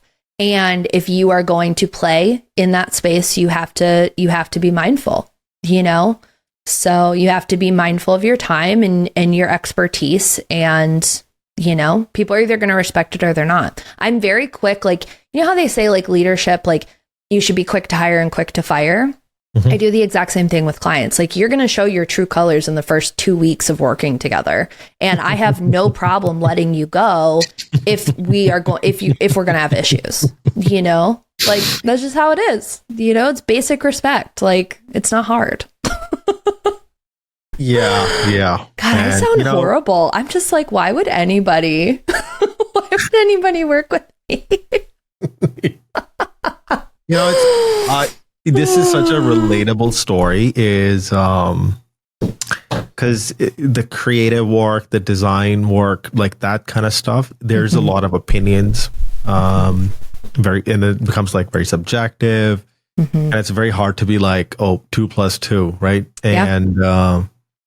And then it like all goes into like, even though you could be like a really good salesperson, how you like package up the story of like how we like, what's the problem we're solving, all that stuff. We put all that aside. It's like a couple of bad experiences with clients, because you're kind of just like putting yourself out there. You're kind of like really passionate, but you have to be dispassionate at the same time, like pragmatic. It's like a very delicate dance. And having 1 or 2 bad clients can be like, fuck, I don't want to do this anymore. Yeah. Well, and I think it comes down to too, like, you can't care about your client's business more than they do. And that was a hard lesson that I had to learn, because I think when I started freelancing, like, it was like, oh my God, like people want to pay me, right? Like I was so like not shell shocked. I think that's kind of more of an extreme thing, but you know, it was like, whoa, like where, like what, you know what I mean? It was very shocking to me. And I definitely had clients who I cared more about their business than they did. And that's like, I can specifically pinpoint problems that I had with clients at the beginning because of that, you know? So you have to give what they're giving. And when they show it and they show up, that's when you can show up more than what you promised, you know, and you don't have backlash from that, you know? So. Yeah. Yeah. So, you know, having said that, you know, kind of going back into the other, like the topic that we were into before this conversation, where we were talking about things that you should do, to build your own sort of empire and business. And we were talking about you first. I actually really like the first sentiment that you shared was like always be in test mode. Yeah. And then the second piece to that was like own your strengths and skills. And then the third piece is what I wanted to now sort of get into a little bit. Is I think what you had talked about was, and it was just like a passing remark, but there's some connecting dots with some other thing that you said in another place. So I'll connect them for you. Is, you know, what are you currently doing? A lot of people don't even ask that question. It's like somebody comes to them and says, I want what you have. And they're like, okay, let's do it. Instead of like, pause, tell me what you're doing now. Right. And it connects to this other thing that you had talked about. Actually, two things. So, and then this is just sort of the contextual frame. Sure. So one was, I actually really like this idea. Again, going back to your abundant mind versus scarcity. It's like, hey, I'll jump on a call with you. I'll try to fucking figure shit out with you. And so, which goes back to the idea of like, the 6 board members. Oh yeah. Right. I actually really wanted to like take sort of this sentiment of like, what are you currently doing? And then also using the advisory board as a sounding board, like where you were like, you know, we went for a coffee chat, we sit down. So yeah, I would love to sort of zero in on this sort of area. Yeah. So for context, the board member idea. So again, nonprofit brain, right? You got to have people. I love it. By the way, I love it. I love it. I mean, I think if you are confident enough to execute it, people need to do this. So it's so interesting. So I did not come up with this idea on my own. Let me also preface this. So there is actually a rapper. His name is Black, but it's spelled the number 6, LACK. Like people used to call him Six Lack when he first started. And this was like 2013. Okay. And there was this media outlet called Pigeons and Planes, which was like a subsector of Fader. Anyway, he had done an interview talking about how he had a group chat with about 10 fans where when he would make new music, he would put it in the group chat and see how people felt about it. Mind you, this guy's like, he has not blown up. I mean, he did for like a hot second, but like he's very much an underground artist. And so even back then, like, no, like did not have a following. He released an EP that blew up. It was great. But like before that was not known.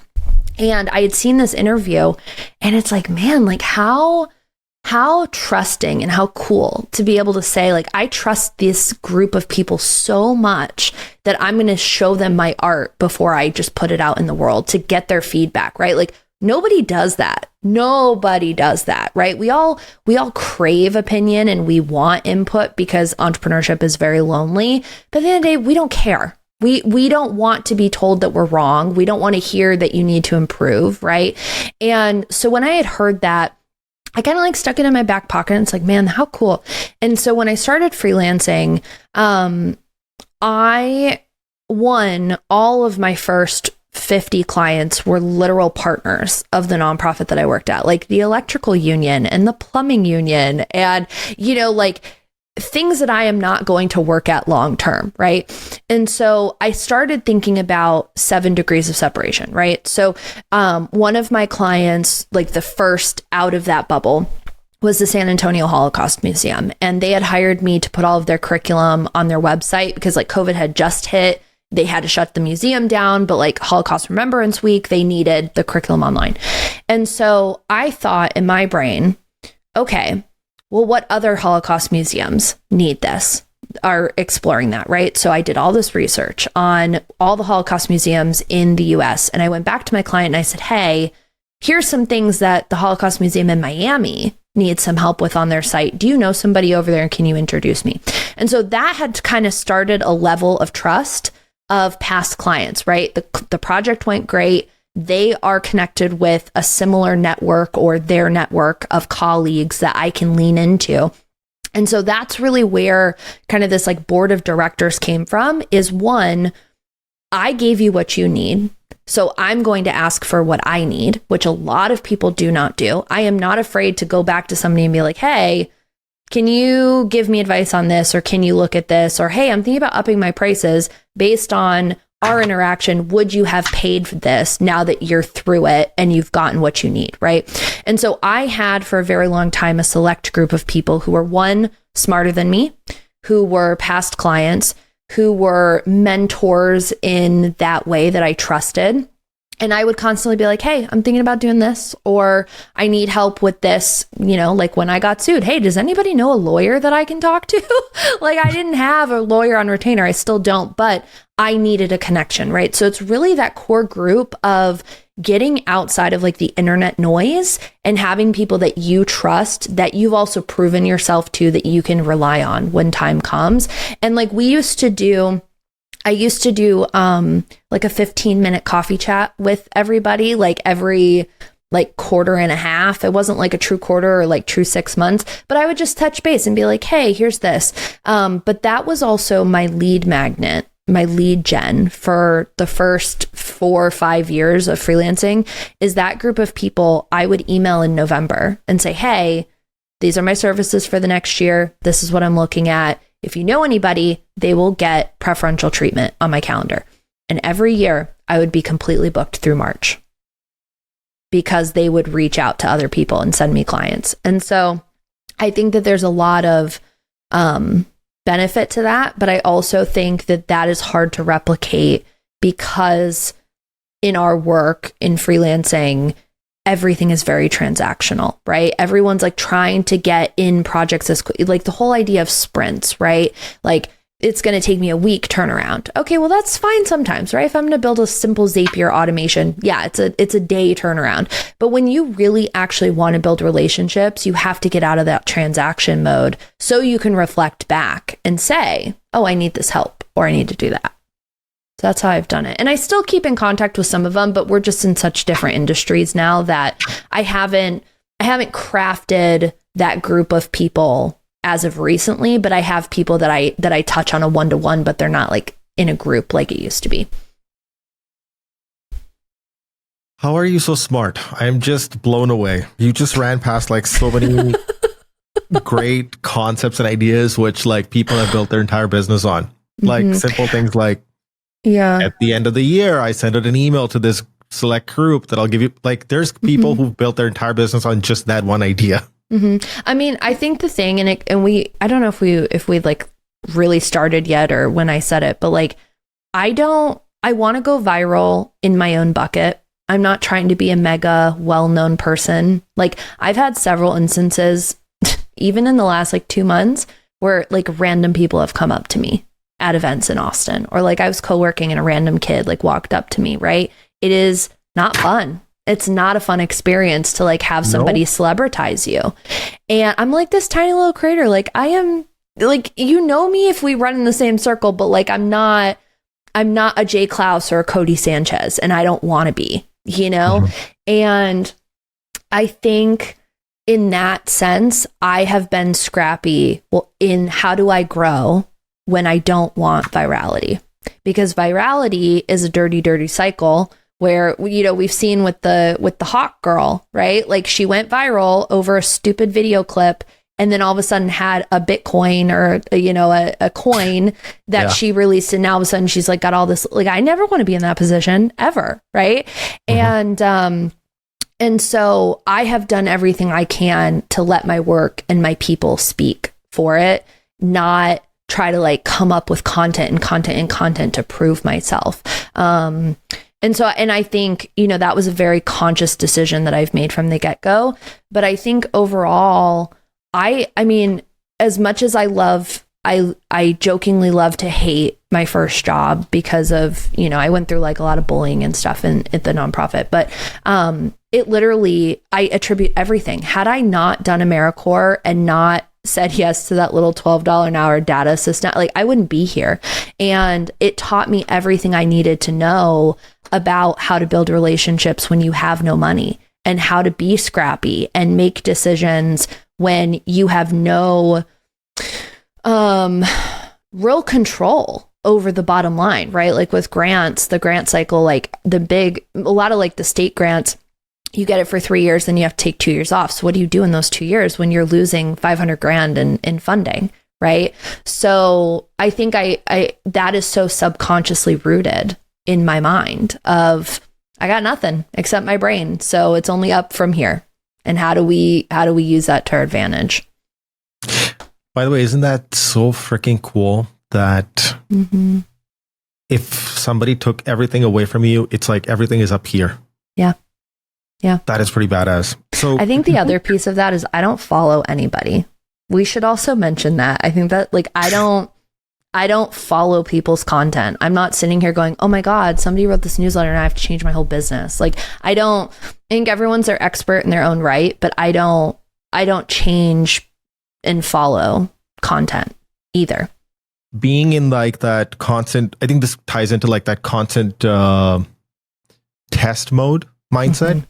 Is like, so when you actually ask for opinion, you actually want the opinion.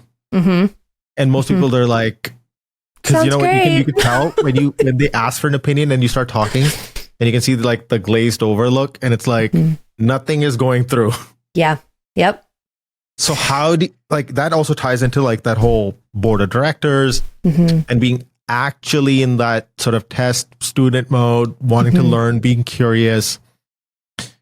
That's actually kind of really funny because it's like on one end you're like, I don't really follow anybody. Yeah. But at the same time, you're like very receptive and observant about like wanting to actually learn something. Yeah. I mean, I think when it comes to like the very, very bottom line, it's like at the end of the day, if you're tweeting opinion, like sometimes I'll put like random polls on Twitter. I'm like, what do y'all think about this? And I'm like, I don't really care what the outcome is because I've already made the decision. I just want you to think that your opinion is included. I think that's like kind of the narcissist in me. I think everyone's a little narcissist, but I digress.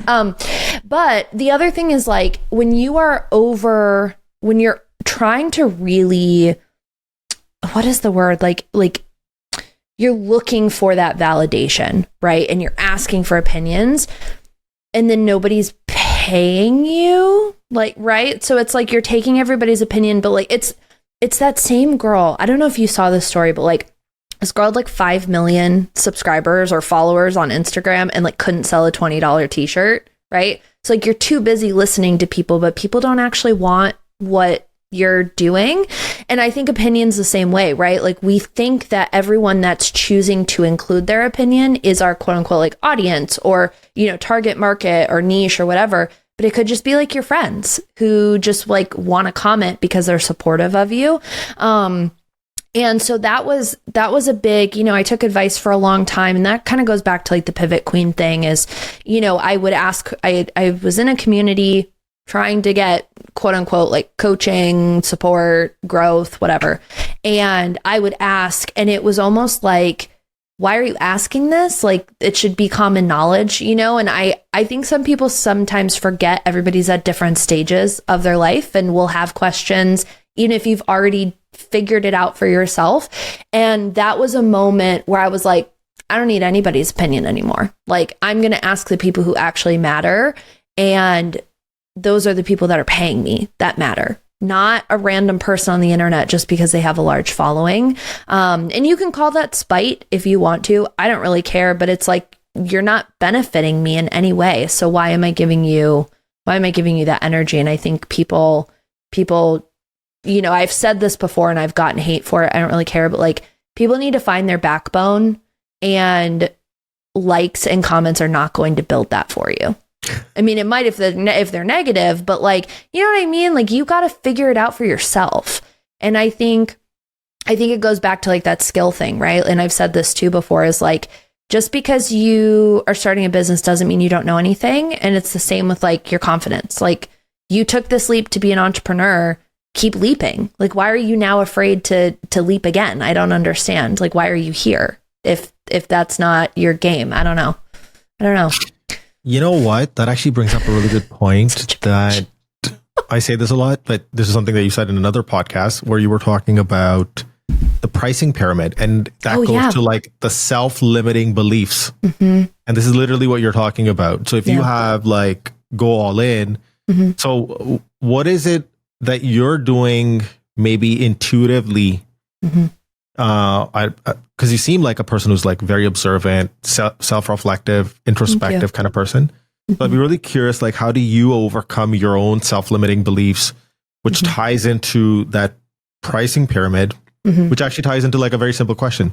Like when you're pricing and you're setting up, like, when you were talking about the course that you made early on, is how painful is the problem? And a good gauge, a litmus test of that is how much somebody is willing to pay for it, where you were doing that with your board of directors. Yeah. See, all of this stuff is connected. It's all connected. Yeah. So for context, the pricing pyramid, again, nonprofit, I never made more than 40 grand in a year pre-tax, ever. Like, yeah, I had full healthcare covered and I had downtown parking garage covered, but like never made more than 40 grand. I think I took home like 34 in a year, right? College degree, managed 2 departments on my own, had interns, never made more than 40 grand. And so when I started freelancing, that was like, I started freelancing in 2018, early 2018, right? And end of 2017, I don't know, holidays. And there was all this narrative online about like, you've got to charge your value-based pricing. And it's like, I don't know what I'm worth because the nonprofit industry has told me for 10 years that I'm not worth anything. Like, that you have to wear so many hats and you have to overextend yourself to be valuable. And so when I started freelancing, I was like, okay, well, I just don't want to lose my apartment. Like literally that went through my mind. And I was like, okay, what do I need to make rent every month? Right. And so I kind of like started thinking about, okay, well, my car insurance is $150 a month, right? Okay, I just need to book one client at 1 hour and my car insurance is covered, right? If I book a website for 3 grand, all my bills for the month are paid. Sure, I don't have extra. Like I have not, listen, this is irresponsible, but I don't care. I don't put 30% of every project aside for taxes. I've never done that, ever, never. And so for me, when I've always priced back then, at least, it was, how do I get my rent paid? How do I make sure that my dog has a home? And so then over time, I then started adding to the pyramid where every year, because, obviously you want to raise rates and inflation and whatever, I would just tack on a year or $1,000 for every year of experience. That's all I did. And so people would be like, well, how did you get to that rate? And I'm like, well, I've done this for 10 years. So it's minimum 10 grand plus my rent, which I'm lucky enough that we split and I pay $1,000 a month. Like it doesn't have to be that difficult to come up with numbers. Like, I think that's also, the vibe that I'm in is like, I am not trying, like, yes, everybody wants to make money, but at some point you have too much of it and you just don't need it, right? I'm comfortable saying, I have, 6 months of an emergency fund or whatever, right? Saved away. So I'm okay telling people, go work with somebody else because they need that money more than I do. I'm not sitting here trying to get the next and the next and the next and the next. Like, that's just not me. But if the experiences are coming up and the money flows with that, happy to say yes to anything, right?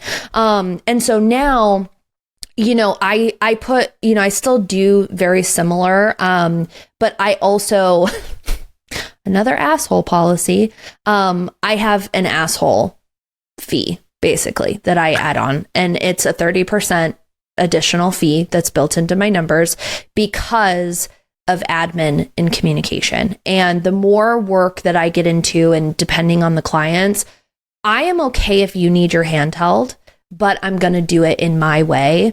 And so I tack on 30% just for all of that, for meetings, for communication, for admin. And then I have some secret pricing specifically for, like exclusivity. So if you think about like brand deals, so if somebody really wants to be on my calendar and wants something done faster, they get priority, and it's a 50% upcharge. So I will literally charge you double. Happy to, and I say no to everything else on my calendar for 60 days to get, because usually my projects are 90. So you get it, a little bit sooner. You get my full brain. But that's how I do my pricing, and it really works for me. I've never had any issue, but I will say, I think another thing that goes back to like the confidence and, trusting and all of this is that when you are trying to raise your rates, it is okay to offer payment plans so people pay the rate you want. And I think a lot of people overlook that because they want the money now. I tell clients all the time, I literally signed on a client solely for like a customer journey remap. And they were like, the number's a little high. And I'm like, well, how do you want to pay me? Do you want to do $1,000 a month? Do you want to do, 3-time pay? Like, I will meet you where you are. I don't care as long as I get paid. I don't care how I get paid. And I'm glad to do that. But the second we have issues, all that friendliness goes away. And that is all, And so that's another thing, right? Is if you're trying to get to a certain number, offer a payment plan, offer a discount. If they I still to this day, you pay me in full, a $20,000 invoice in full, I will knock 10% off because you're paying me in full. I do not care. I will gladly reward you for that decision. So yeah, that's the pricing. And it works, man. I'm comfortable, but I also, again, you can't do that if you're doing custom proposals and, all of that. Everything I do is universalized. Oh, I love it. you I still have time for the bullshit, It's like, first of all, I don't know what subject you don't know about. Like, you seem to have like so much depth in all these different areas, like even like pricing. Sure. Like, I know that creative people, specifically creative people, they really struggle with pricing. Like, how do I price myself? So like, even that framework, the pricing pyramid that you have, like, okay, these are all my costs. Mm-hmm. Okay, this will pay for this. Mm-hmm. Like, that's such a good way to sort of even have a frame of reference to, then the other piece to that is the opportunity cost. Like, okay, you want me to prioritize you, so I'm going to double the, and then the part that I find like this is the nuance, like you're like a true entrepreneur. It's like, okay, you can't pay me 50 now. How, like, this is like typical Indian, like, like, okay, don't worry, you can't pay me 50,000 now, but how about 2,000 rupees a month? Yeah. Like, that's like, wow. Like it's so like, simple. It's so simple. Like, that is literally at every single level meeting the client where they are. Yeah. Yeah. That is well, and genius. I think again, it's you have to. I'm going to rub some people. I don't care. I think a lot of people don't like freelancing. I say that with my entire chest. I don't think people like freelancing that are freelancers. And I say that because I went viral a few months ago because maybe it was maybe almost a year ago now, because I said I would rather take a 15-minute call than go back and forth in an email thread to understand what somebody needs. People lost their minds. I had people subtweeting me, commenting, being like, I would never get on a call with my client. And it's like, why? They're paying you. Why would you not get, And so even like, the payment stuff and in meeting people where they're at, people are so just against that. And I think really people have this false narrative that all you have to do is send invoices and you will be a successful freelancer. And it's so much more than that. And I think a lot of people don't want to put that work in. I really do. And I hate to say it. You know, I'm not saying like nobody wants to work. I think people want to do the bare minimum and think that that's enough, you know? I don't know. I will gladly take a call. I get on a call with client like every week. I'm on a call with people. I get on Slack huddles. I am happy to.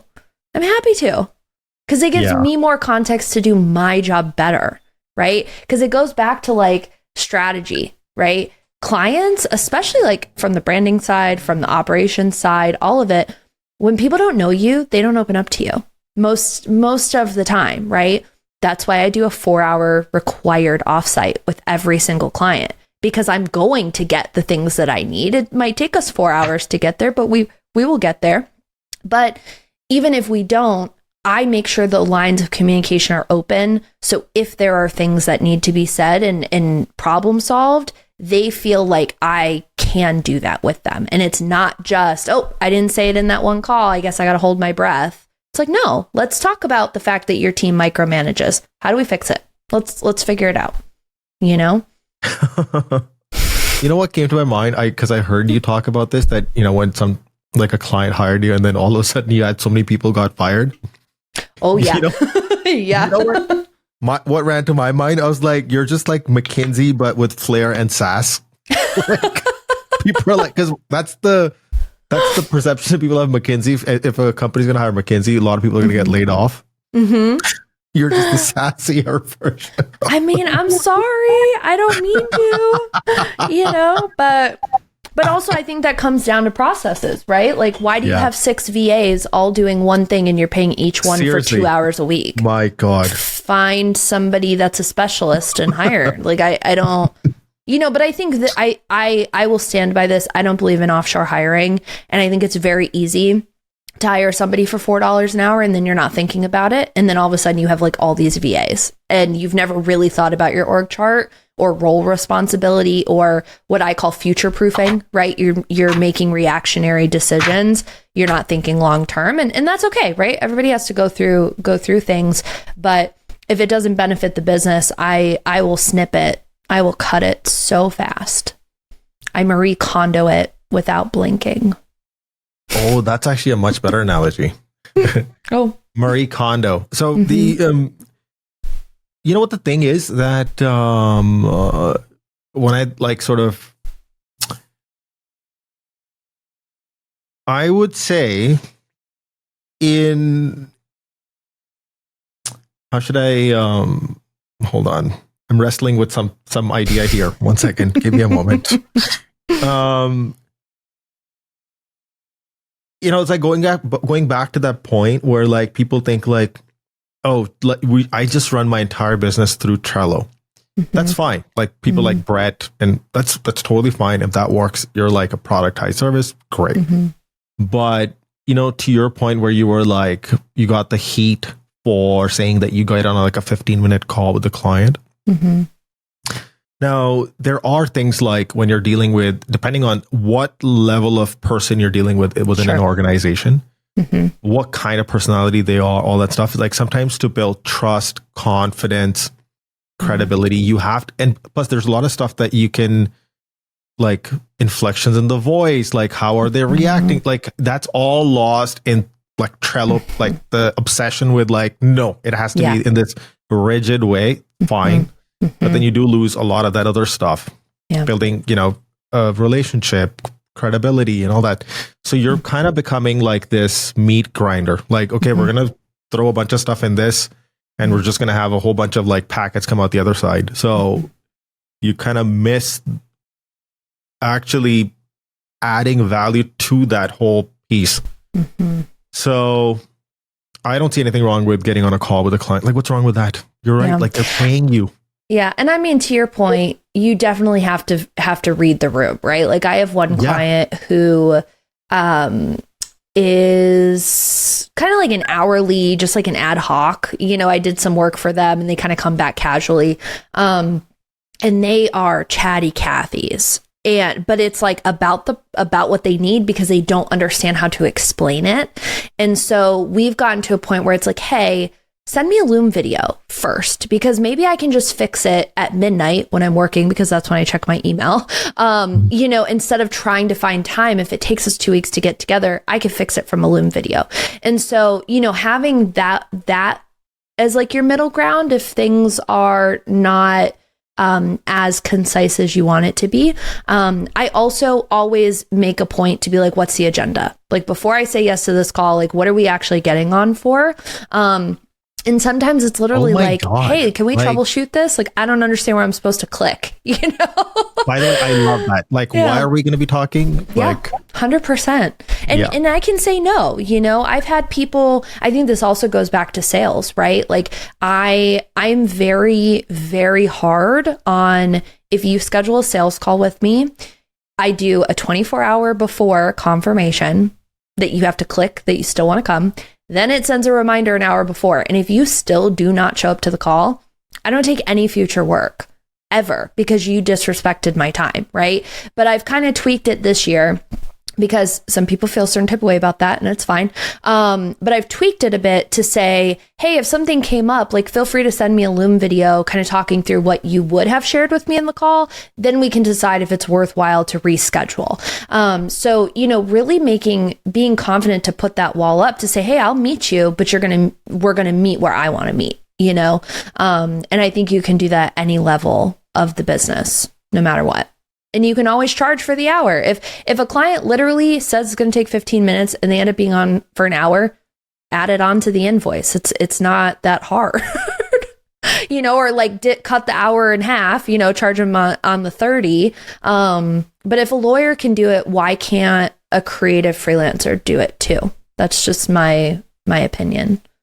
I don't know. What's the meme of that lady like yelling? I think that's like some like reality show where she's like, that's my opinion. I feel like I just need that for everything that I say. Oh my God. There's there's an alternate meme of that where this girl, like this was a more recent meme where the girl gets like really like passionate and she's like, wait, I'm getting way too carried away with this. Like, what was that saying? Yeah, no, literally that's me 100%. Okay. So, all right. Give me a microphone, man. I won't stop. I'm sorry. No, I think we've covered a very wide spectrum, and it's like I actually really enjoyed this conversation because I got to like understand sort of your world view and like how you sort of see the world. Like of course I've seen one of those videos where you were talking about the onboarding flow and like all those integrations. I was like, holy shit, that's like monster freaking steps and flows. And anyway, so just wait till you see the quiz I'm building. Yeah, actually, so hold on. There's a couple of things. So one is, what I'm going to do is I'm going to just quickly summarize some of the highlight reel of what we talked about, and then lead into one final topic. Okay. And then one final question. And then after that, what I would want to do is go through this tiny little activity with you, which just takes like 10, 15 seconds. Cool. And then we can wrap up. Cool. Sounds good. Yeah. Sounds good. Yeah, sounds fine. Sounds great. So a couple of things that really jumped out to me, and I'm going to say it in the sequence, and this is not in some specific priority, but but for the people who are trying to sort of start their own business, they're trying to build out like a side hustle. I would say just like some of these are like rules of thumb. Some of these are like mental models. Some of these are frameworks. I'll just sort of list them out first. And then if you want to add something to them, you can. Cool. So one is like, I really like this philosophy of like always be in test mode, double down on your strengths, what you love doing. Then you can actually do that by doing like a pros and cons list that you talked about. Then I also really like this, take those first 6 customers and turn them into your board of directors using that wrapper blade example. And then I also really like, this is like the secret sauce of what makes a business work, which you got into like things like asking client for a referral. So many people just don't do this simple step, right? Asking for help. And then when you're asking for somebody's opinion, be ready to actually listen to that opinion, right? Like those are like sometimes it's like, why is common sense not common? Yeah. Right. So, and then one of my favorite things that you said was like, at the end of the year, you do like an email blast. Hey, this is what I'm doing. This is what's up. Like, how will people know what you're up to? They're not sitting there thinking about you. So like that is, love that. Yeah. And then the other thing was, go ahead.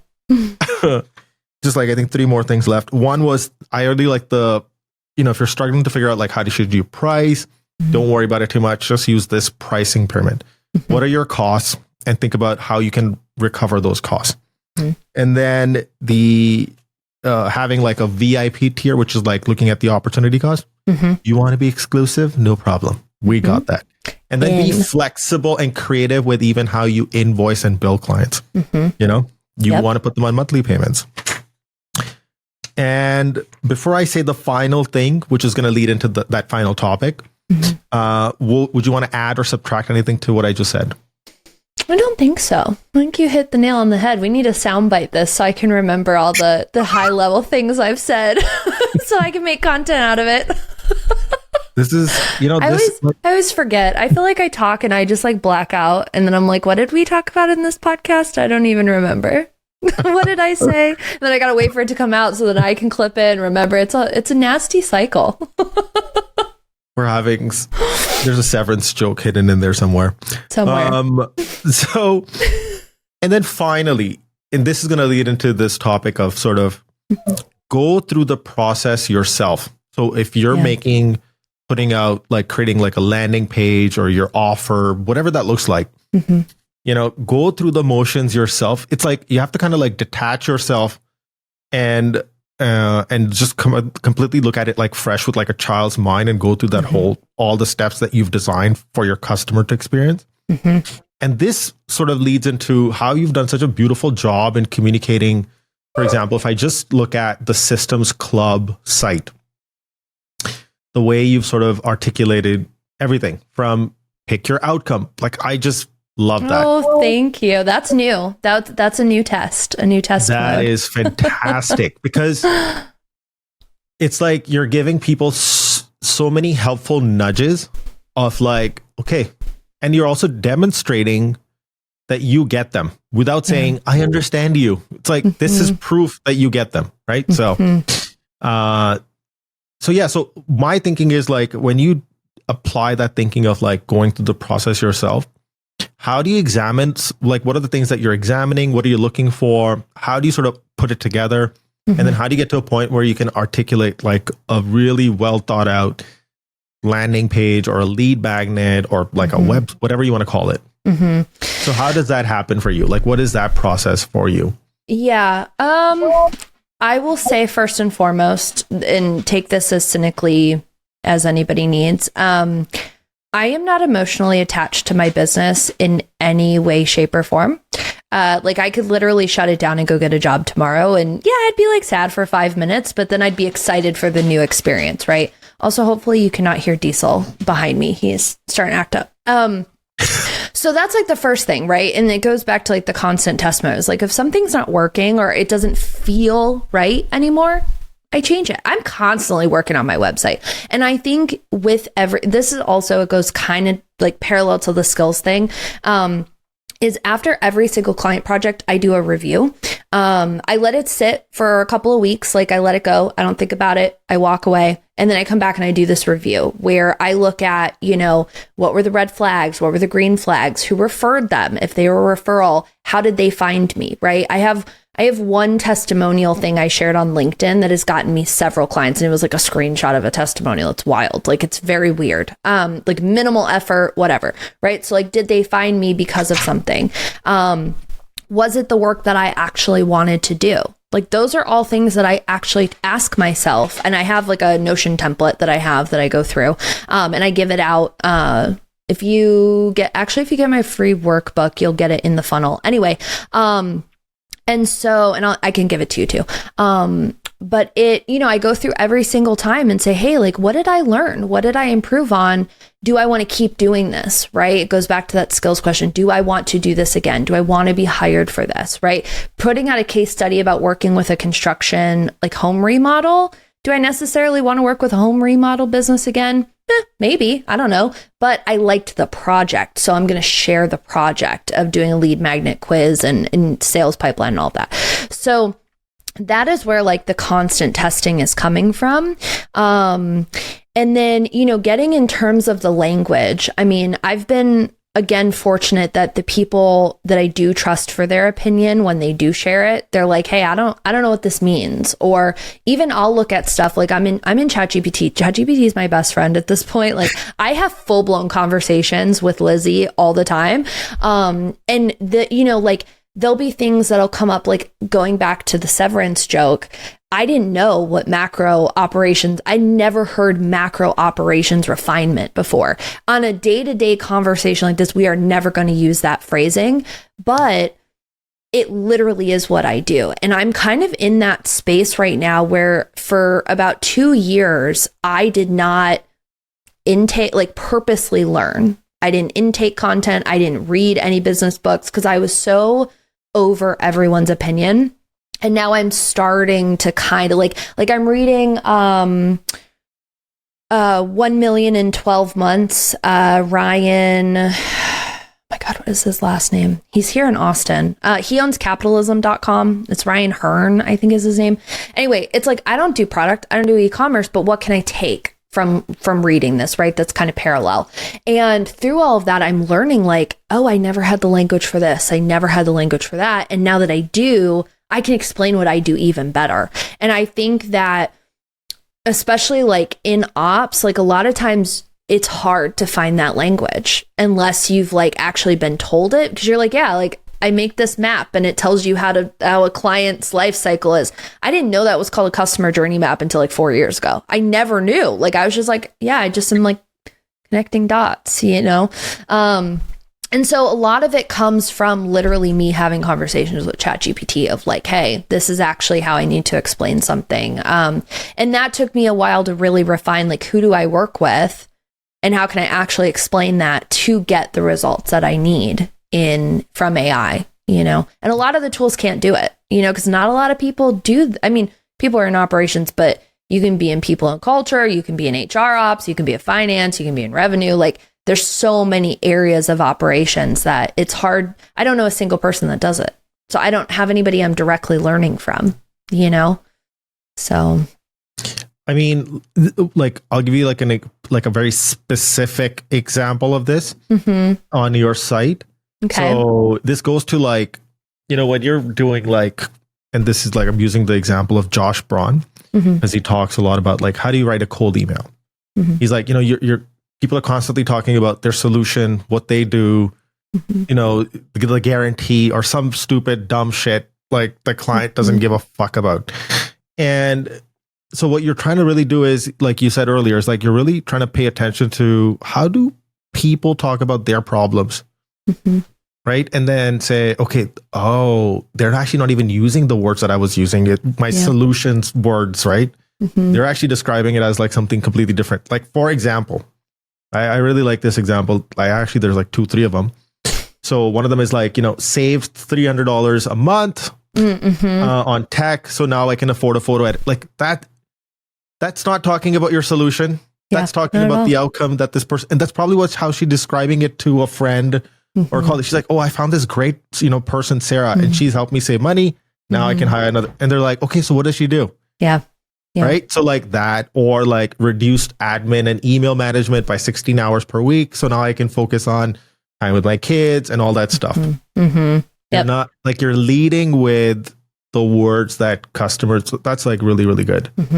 But also that took me a very long time to be like, oh, I built a Notion database, to be like, no, I'm allowing people to now double their client base because they have processes, and because Notion was the deliverable outcome. And that's what people come to me. They're like, well, we want a Notion database. It's like, well, why? The second they say why, that's the solution. They're telling you the solution that they want, not I want a website. Like, yeah, everybody wants a website. I mean, I don't. If I could operate without one, I'd be fine. But it's interesting. And even like, so you brought up Jessa, which I think is funny. She's my best friend, actually, the $302 a month. She's a photographer, phenomenal. She's won so many awards for like ethical photography. All of my headshots were Jessa did. So like if you've ever seen a photo of me, she did those. And, you know, she was recently a single mom and she's like, I want to be home with my kid like at 3:00 every day. I don't want to miss out on weekends because I'm shooting weddings. Like, how can we do this and also save money? And we did a full overhaul for her. And it was wild. She was literally spending like $400 a month alone on this like AI editing software. And she was like, I don't even use it. And I'm like, then why are you paying for it? Like, get rid of it, you know? Like, it's, you know, it's interesting. So even like on the minor scale, right? Like no business is too small to deserve good operations. And I stand by that with everything I have. Like, it doesn't matter if you make $1,000 a month or $1 million a month. Like, you deserve to work freely and how you want and to do the innovative work that you signed up for, regardless of the business that you're in or how you got there too, you know? Yeah. Even on this case study page, like, I can see like there's very few people I know at the highest level who are able to take what they do, connect that to the benefits, but most people can't even do that step. Yeah. And then the next step over, like the people who do really good at sales and all this stuff, is they take like what they do, connected to the benefits, connected to the outcomes. You know, so again, it's transaction. People are seeking transaction and validation, not commitment. You know. So you're saying basically a lot of it is just you spitballing with ChatGPT. Literally. I have a thought. Any thought that I have goes into ChatGPT. I wish I was lying. I wish I was lying. I literally have had, like, I'll be in the sauna working out and I'll have a thought and be like, oh, let me pop this into ChatGPT so I can marinate on it more. Like, I don't do the second brain thing. I do the ChatGPT thing. Oh my God. All right. Oh my God. Like, literally, I was thinking about Kehi the other day and I was like, wait, what was his like 10K? I love him. But I couldn't remember what his 10K model was. And so I literally just like put it in ChatGPT. I was like, what's the 10K work model? Like, can you remind me? But also, how does this work with like the urgent, not urgent thing? Like, you know, and it's great, you know, because then I can look back and be like, oh, I probably could spend more time learning about this. It wasn't just like a thought I had in the wind of, you know, like, it's like a big theme right now for me is like, if Justin Welsh can make $1 million as a creator, how can I make $1 million as a solopreneur? Because I don't want to hire ever if I can help it. Like, I'll outsource like random things, right? But I don't want a team. And so I'm very focused on learning systems and streamlining from other perspectives, right? So like I'm reading like Scaling Smart right now. Like, I just got this book to start. And so it's like self-managing a business. Okay, well, like, what am I doing wrong that's blocking me, and how can I do that? Because outsourcing isn't going to solve my problem 100% of the time, you know? So yeah. How do you put the puzzle pieces together and make it work? What book are you writing, by the way? Oh, well, yeah, that's a whole nother part of my life. I've been writing a book for 7 years, half-heartedly. So in undergrad, I took a class where it was like, I don't remember what the actual class was, but one of the assignments, we had to write a pilot to a TV show. And we had to like come up with the cast list, and like they couldn't be on other projects. It was very much like, I'm going to go pitch Netflix tomorrow. Like, that's how the assignment was. And I was in music at the time. And I also have always had I'm not unsettled. Like, I don't really care what happens after I die, but I've never known. Like, I've never been so set in my belief of like, yeah, there's heaven and hell. Like, I don't know what's there. Right. Like, I believe in ghosts. I believe in spirits. You know, for a while I believed in like reincarnation, you know, like I think that there's no finite. And so it's kind of going through that. And I was very heavy into Nirvana at the time, and like learning about the 27 Club, which, if you don't know, it's like musicians who died at 27. So Jim Morrison, Janis Joplin, Mac Miller, Amy Winehouse. And so I started working on a book, and I've got 26,000 words, give or take. My goal is 80 because that's what's considered a short novel. Anything less is considered a short story. And so I started working on this book of basically it's a conspiracy, for whatever it's worth, that Jimi Hendrix is the one that killed Kurt Cobain to add him to the 27 Club. And then it picks up with Amy Winehouse releasing Back to Black and Kurt Cobain choosing her to be the next person. But I'm also like a side character who's a writer who uncovers it all, like in an LA ballroom. It's very cool. It's very cool. If I have time, I've thought about releasing chapter by chapter, but I'm like, I don't have time to keep writing. But I have had conversations with Penguin. I've had a couple conversations with Random House, because it's like, I could see this being a show. Like Charlie Hunnam should be Kurt Cobain, right? Like Lady Gaga should be Amy Winehouse. Like I have my set cast. Okay. I have set stages. I can see it in my brain. So like Gary Clark Jr., Jimi Hendrix, like I've got it all. I've got it all mapped. I know what I want to do.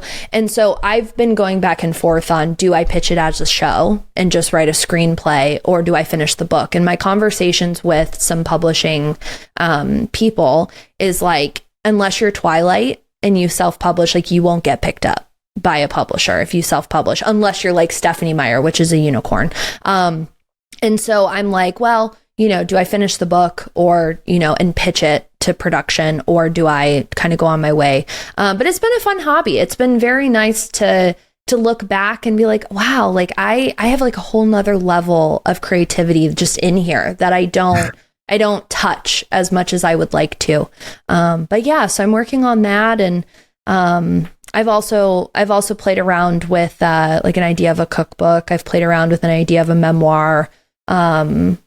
I write that in my head like every couple of months, so I don't know. A book is in my future, but it'll never probably be a business book. I don't want to do that. Just like I don't want a course, and I don't want to be a coach. Like I don't have that bone in me,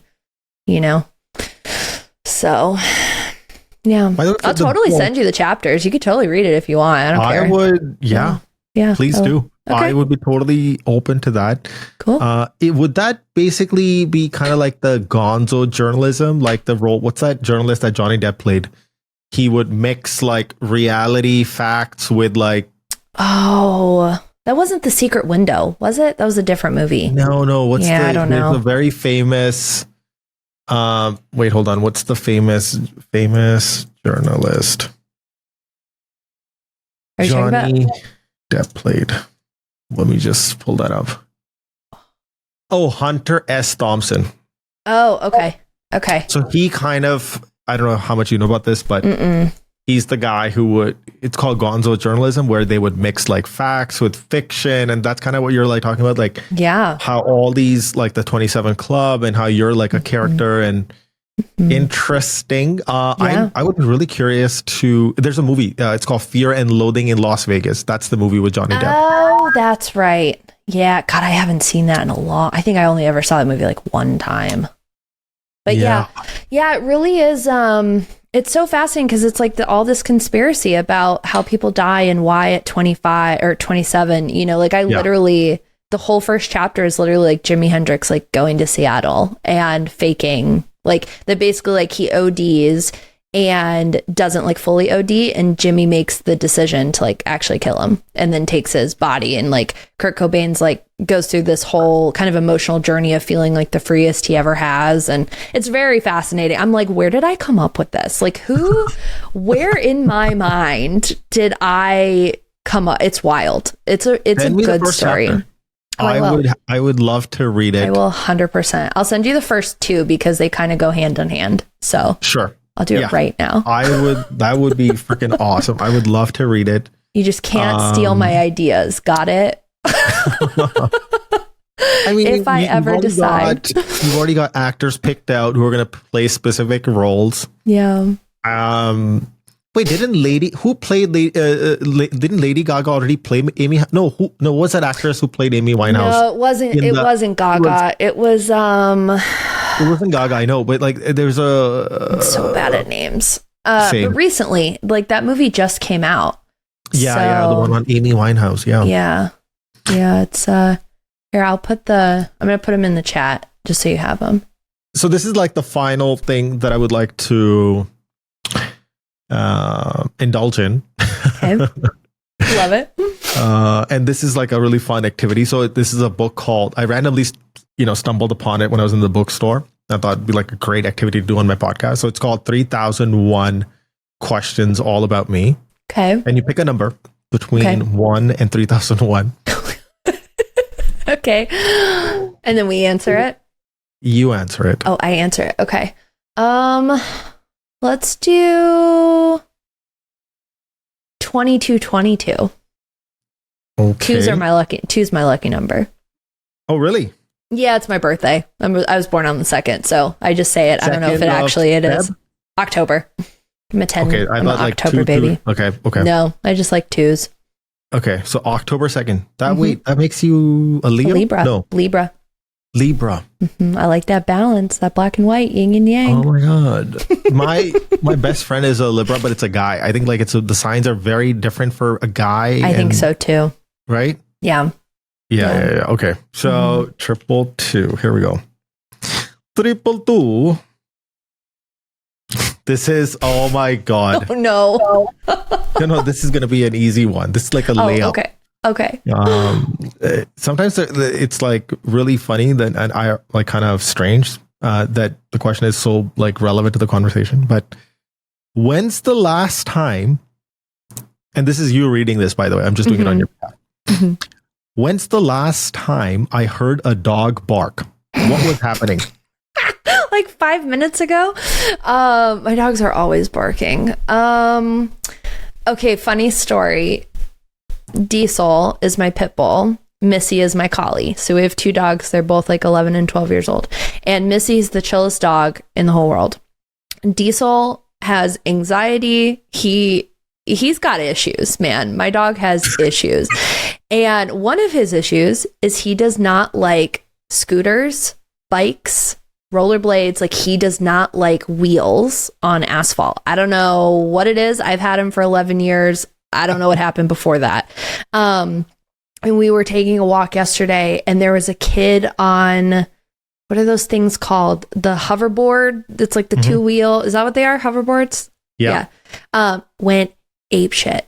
And it's like, this kid is not even near you. Like was literally 500 yards down the road. And he is going nuts, barking at this kid, riding his stupid little hoverboard in the neighborhood. So that's the last time I heard a dog bark. Like, seriously, I mean, he barks like randomly, but that was like a good one where I was like, what are you protecting me against? Because I don't see the danger here, you know? Seriously, dogs can hear stuff. So. God, Diesel's a whack job, man. He needs some help. And it's worse. How old is he? He will be 12 in March. So he's up there and he still acts like he's 4 years old. Like, I don't understand.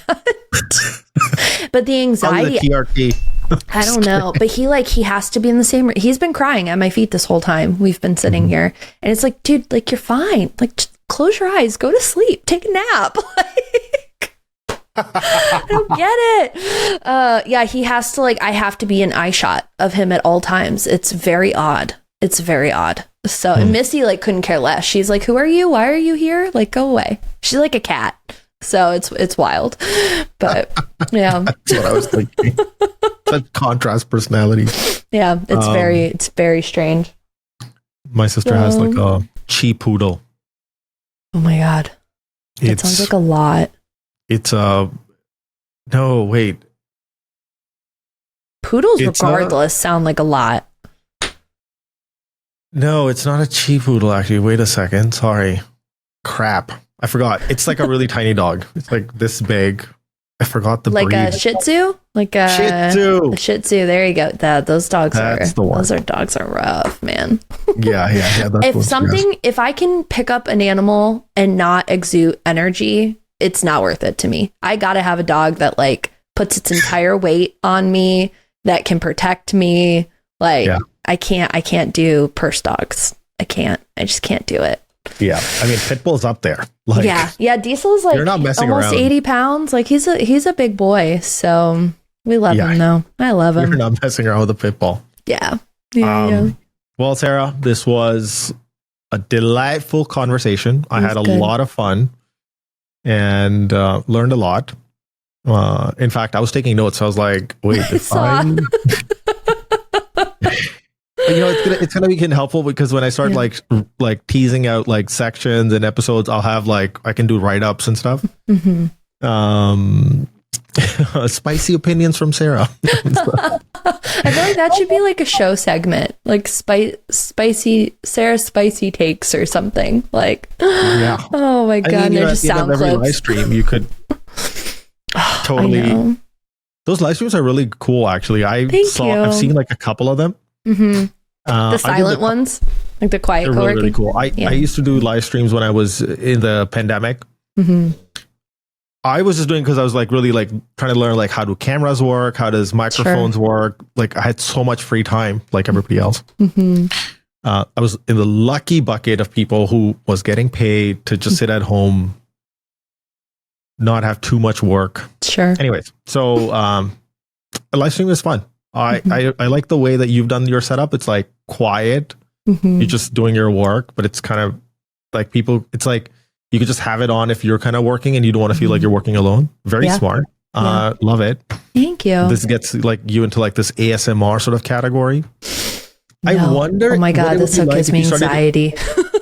I wonder if you included a mic close to your desk so people could hear you clicking and keyboards in addition to. So now it becomes like full ASMR because it just clicks. And I mean, I could literally just turn this mic like downward because I don't use I don't even plug my mic in. Like all that sound and stuff just is on my computer. But yeah, I don't know why I had started live streaming. I started a year ago. And I think my second ever live stream, I basically pulled an all-nighter on a client project. It was very cool client, very terrible. I will never build on Kajabi. That was the learning. I don't like Kajabi and I won't take those projects. And I like pulled an all-nighter and I had people in there at like 3 a.m. working with me from other countries. And they're like, it's starting my day. And I'm like, oh my God, this is wild, And the live streams are fun because it's like, well, I need to get my watch hours somehow. And this is like the lowest amount of effort that I need to do to keep my channel going.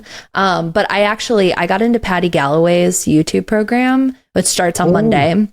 Yeah. Oh, right. Okay. I was shocked that I got accepted. So he said that he had 4,500 applications and accepted less than 10%. And I think we just got added to Circle. I think there's like 32 of us in there. And I don't know a single person. I've never seen anybody's name, which I'm very excited about. It's like all new blood. So I'm curious what he says, like if I should keep them going, if I should put them on a second channel. But yeah, and I think it's cool because I can just be like, this is what I'm working on without always having to make dedicated content about it. So, and that like, we didn't really talk about it, but like my bundle Systems OS, I live built on live stream for like 2.5 months. And I just like threw up a QR code on the screen and I had multiple pre-sales and then it sold. I launched the last week of October and I did like 48 sales in like a 72-hour window. It was wild. And that funnel now is still converting. Yeah, on the live stream. You're building the product live with a QR code for pre-sales. Yeah. And now Hormozi's got nothing on you, by the way. Well, I was like, everyone's asking me for this. Like, why not just kind of see what it's like? Because I originally built that offer to be a secret back pocket for when people reached out and couldn't afford to work with me. I was going to be like, hey, I have this thing, but it wasn't going to be an income stream, and then it's been doing well. And I just redid the funnel where when you download my workbook, my free workbook, I give it to even my clients, like you start with my workbook. Like, actually, why don't you take a step back and just kind of take us through what are all the I'm so sorry we're continuing this. No, just like what are all the different products and services that you currently have? Like that's like one thing I would always want to end the conversation with is like, where can people find you? What are the different offers that you have? Yeah. So maybe we can start there. Like, what are the different things that you have available that people can like buy into about when they're thinking about you? Like when they're thinking about a certain problem. what's that category entry point to Sara? Yeah, so I have one lead magnet. It is called my business ecosystem workbook. If you're on my website, the outcome is create efficiency for $0. That's the button that you click. And it's literally like, I think 50 questions that break down between systems, culture, and tech, of how to operate better. So it's like, what's your follow-up process for clients? Like, how do you get testimonials? How does your team communicate? Like all like literally everything. But there's two options in there for solos versus teams. So the questions differ based on who you are. That leads into the funnel to the product we're talking about, which is Systems OS, which is literally my $15,000 offer bundled for $197. It's literally everything I do with clients. It has journey mapping templates. It's got Notion templates, cal.com templates, Zapier templates. It walks you through how to audit your business, audit your processes, start documenting. And that, if you download the workbook, little shout out, there's a secret funnel in there that it redirects you to a one-time 50% off. And that's the funnel that's converting at 75%. So pretty much everybody who downloads the workbook automatically buys Systems OS, which is really cool. What kind of personality is typically buying this $197?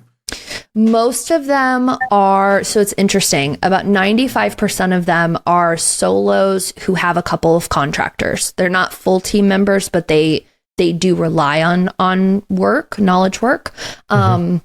And then I have every so often, it's usually like once a quarter, because Systems OS technically is like the fourth variation of an original product that I had called Notion for Designers, which is how I blew up in the Notion space. But once a quarter, I get a client who downloads it and then is like, yeah, this is great. We want to hire you to like custom. And that's actually how I got into consulting, because I launched Notion for Designers without ever having a Notion client. Like I just put a template together. And that's how I landed like a lot of large clients. I worked with like the finance, like the fractional CFO of Olipop. They bought the bundle and then hired me for their stuff. So that's that. But a lot of people usually upsell and just hire me hourly regardless after that. So I do a lot of hourly work. By the way, this is really cool. I like where this is going. This is going to be like a really great lead magnet. Do you know where your operational health is at? This is like, transformation readiness or some sort of like an audit. This is freaking, you are the sassy version of McKinsey. Basically. Yeah, so I will actually be on live stream tonight building that. I know obviously people watching this, it's not live, but so I'm obsessed with Caleb Hammer. I've talked about it a little bit. Caleb's here in Austin. He is a finance guy. So he basically like brings people onto the show and like rips them a new one for their debt. And it's, he calls himself the Jerry Springer of finance. Like I'm obsessed with Caleb. I met him last year at South by and like had seen stuff on TikTok, but like every Monday, Wednesday, and Friday, first 2 hours, I am watching his new episode. Like I don't care. And so he has what he calls the financial health score, where you basically, it's a bunch of questions to like tell you where your finances are. And he uses that as a baseline to start the conversation in his show. And so I took inspiration from that. But for me, it gives me an idea of who's actually following me enough that I can then speak to those specific problems. So the quiz starts with what size business are you? So it breaks down from solo, regular team, which is like 2 to 50, and then enterprise. So like large teams that are 50 and up. And then what industry, and then it conditionally reroutes into 12 questions total, breaking down between systems, culture, and tech.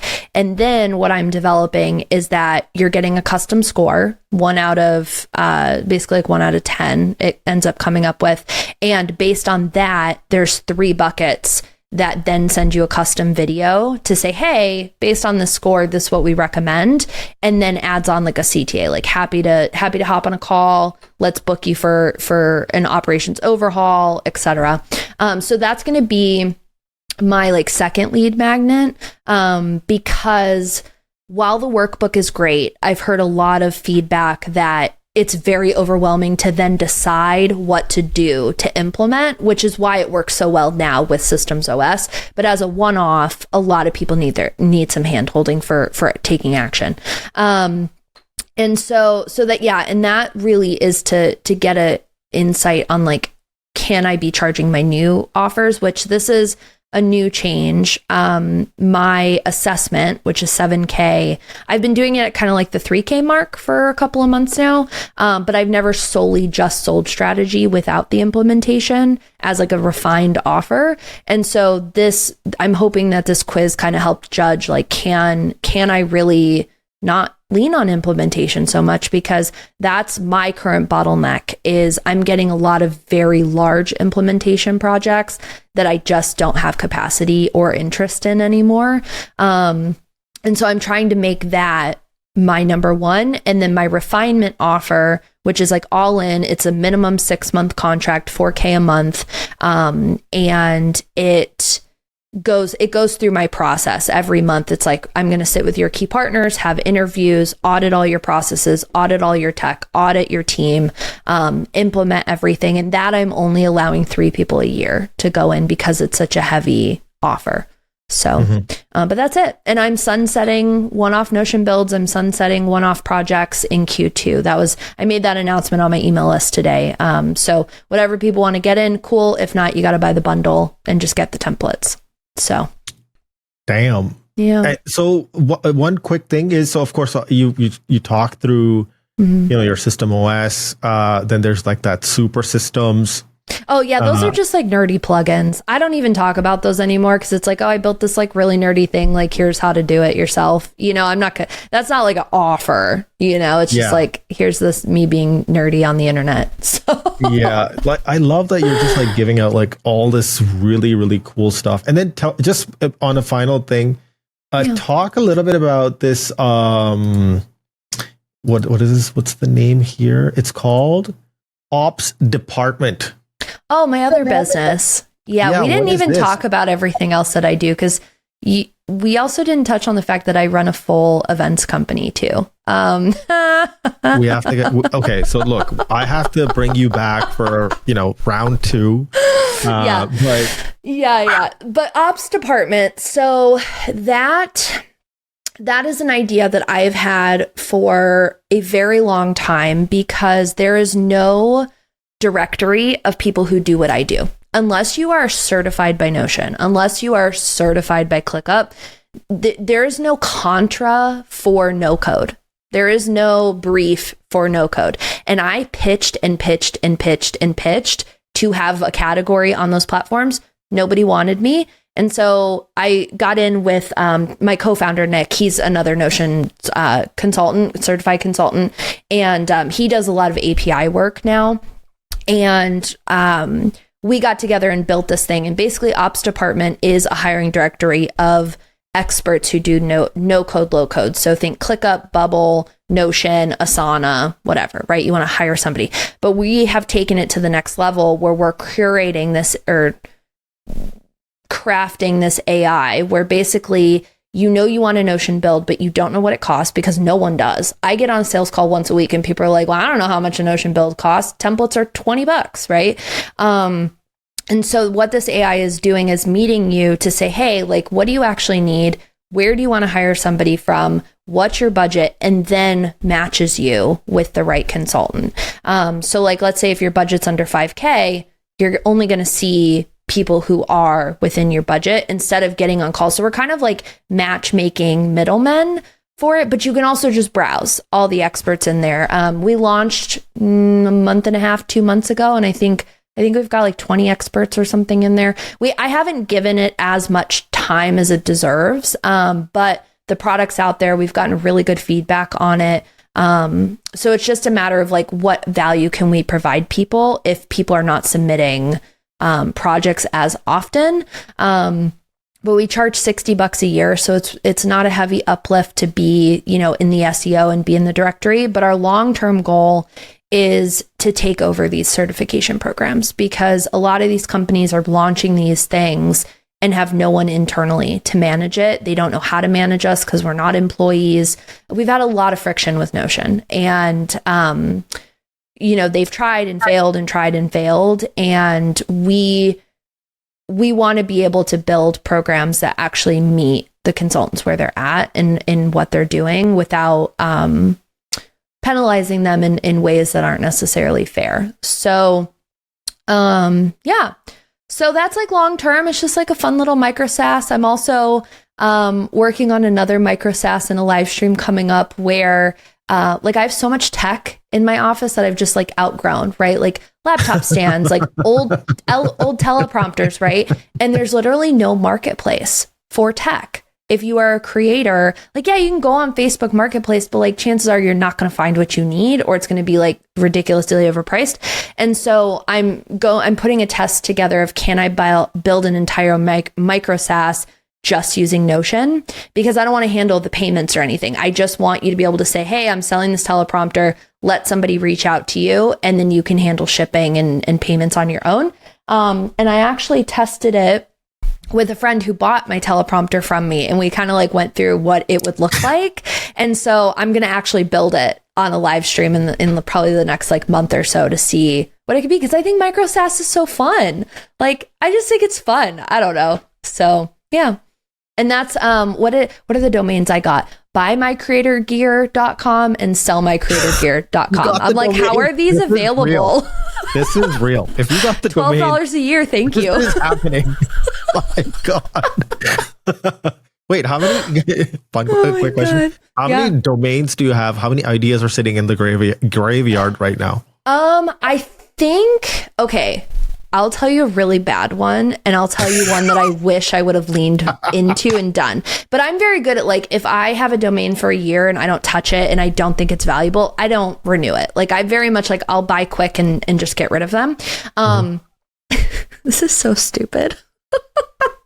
So I had this idea probably 2-3 years ago, and I just got rid of the domain because I was like, listen, that's such the dumbest name I've ever heard. But I went through a period, especially when I first like came back to data and ops and everything, and I was like making it my business. I was getting a lot of people who are like, well, I'm going on maternity leave. I'm going on this, like, can you watch my inbox? Can you like help with processes and stuff, like, so I can go do these things. So I had this idea called the Business Babysitters Club. It's so stupid. Like, the name's so dumb. But the idea was like kind of like a fractional contracted out work. Like, for if you needed 9 months off, it was this amount, right? Like, it was a monthly set rate. And I would come in as kind of a stand-in CEO, a stand-in person, and execute your business while you were out. Because a lot of my friends and colleagues at the time were having kids, or they were, going through things. And it's like, I can't afford to not run my business, but I want to have time to do my life. And so I like floated the idea to people, and just like, I just was like, I just don't have the capacity, but I think the idea is great. And so I held on to that domain for a little while, but I just got rid of it. So I'm like, that's a great offer, but not a good name, period. And then the other one that I wish I would lean into, but I just frankly, like, it would be a whole separate business. I don't have the capacity, is roastmyworkflow.com I own. And it's kind of like what Ollie at Senja did, where it was like roast my landing page. That's literally why I did it. Cause I was like, oh, I could just like have people pay me $500 and I'll like roast their workflow. But what I hit in that is nobody knows their workflows. Like, they're literally like, well, someone reaches out and then we get on a call and I send a proposal, and it's like, no, I need like the sub A, sub B, sub C of all that. And people just can't answer those questions. So there was no easy way to roast when there's nothing to roast, Oh, right. But that's why I do those on live. So if you go on my channel and you watch the build with me's that I do, I did one with my friend Abhi, who his podcast is called Funds and Founders. He's here in Austin.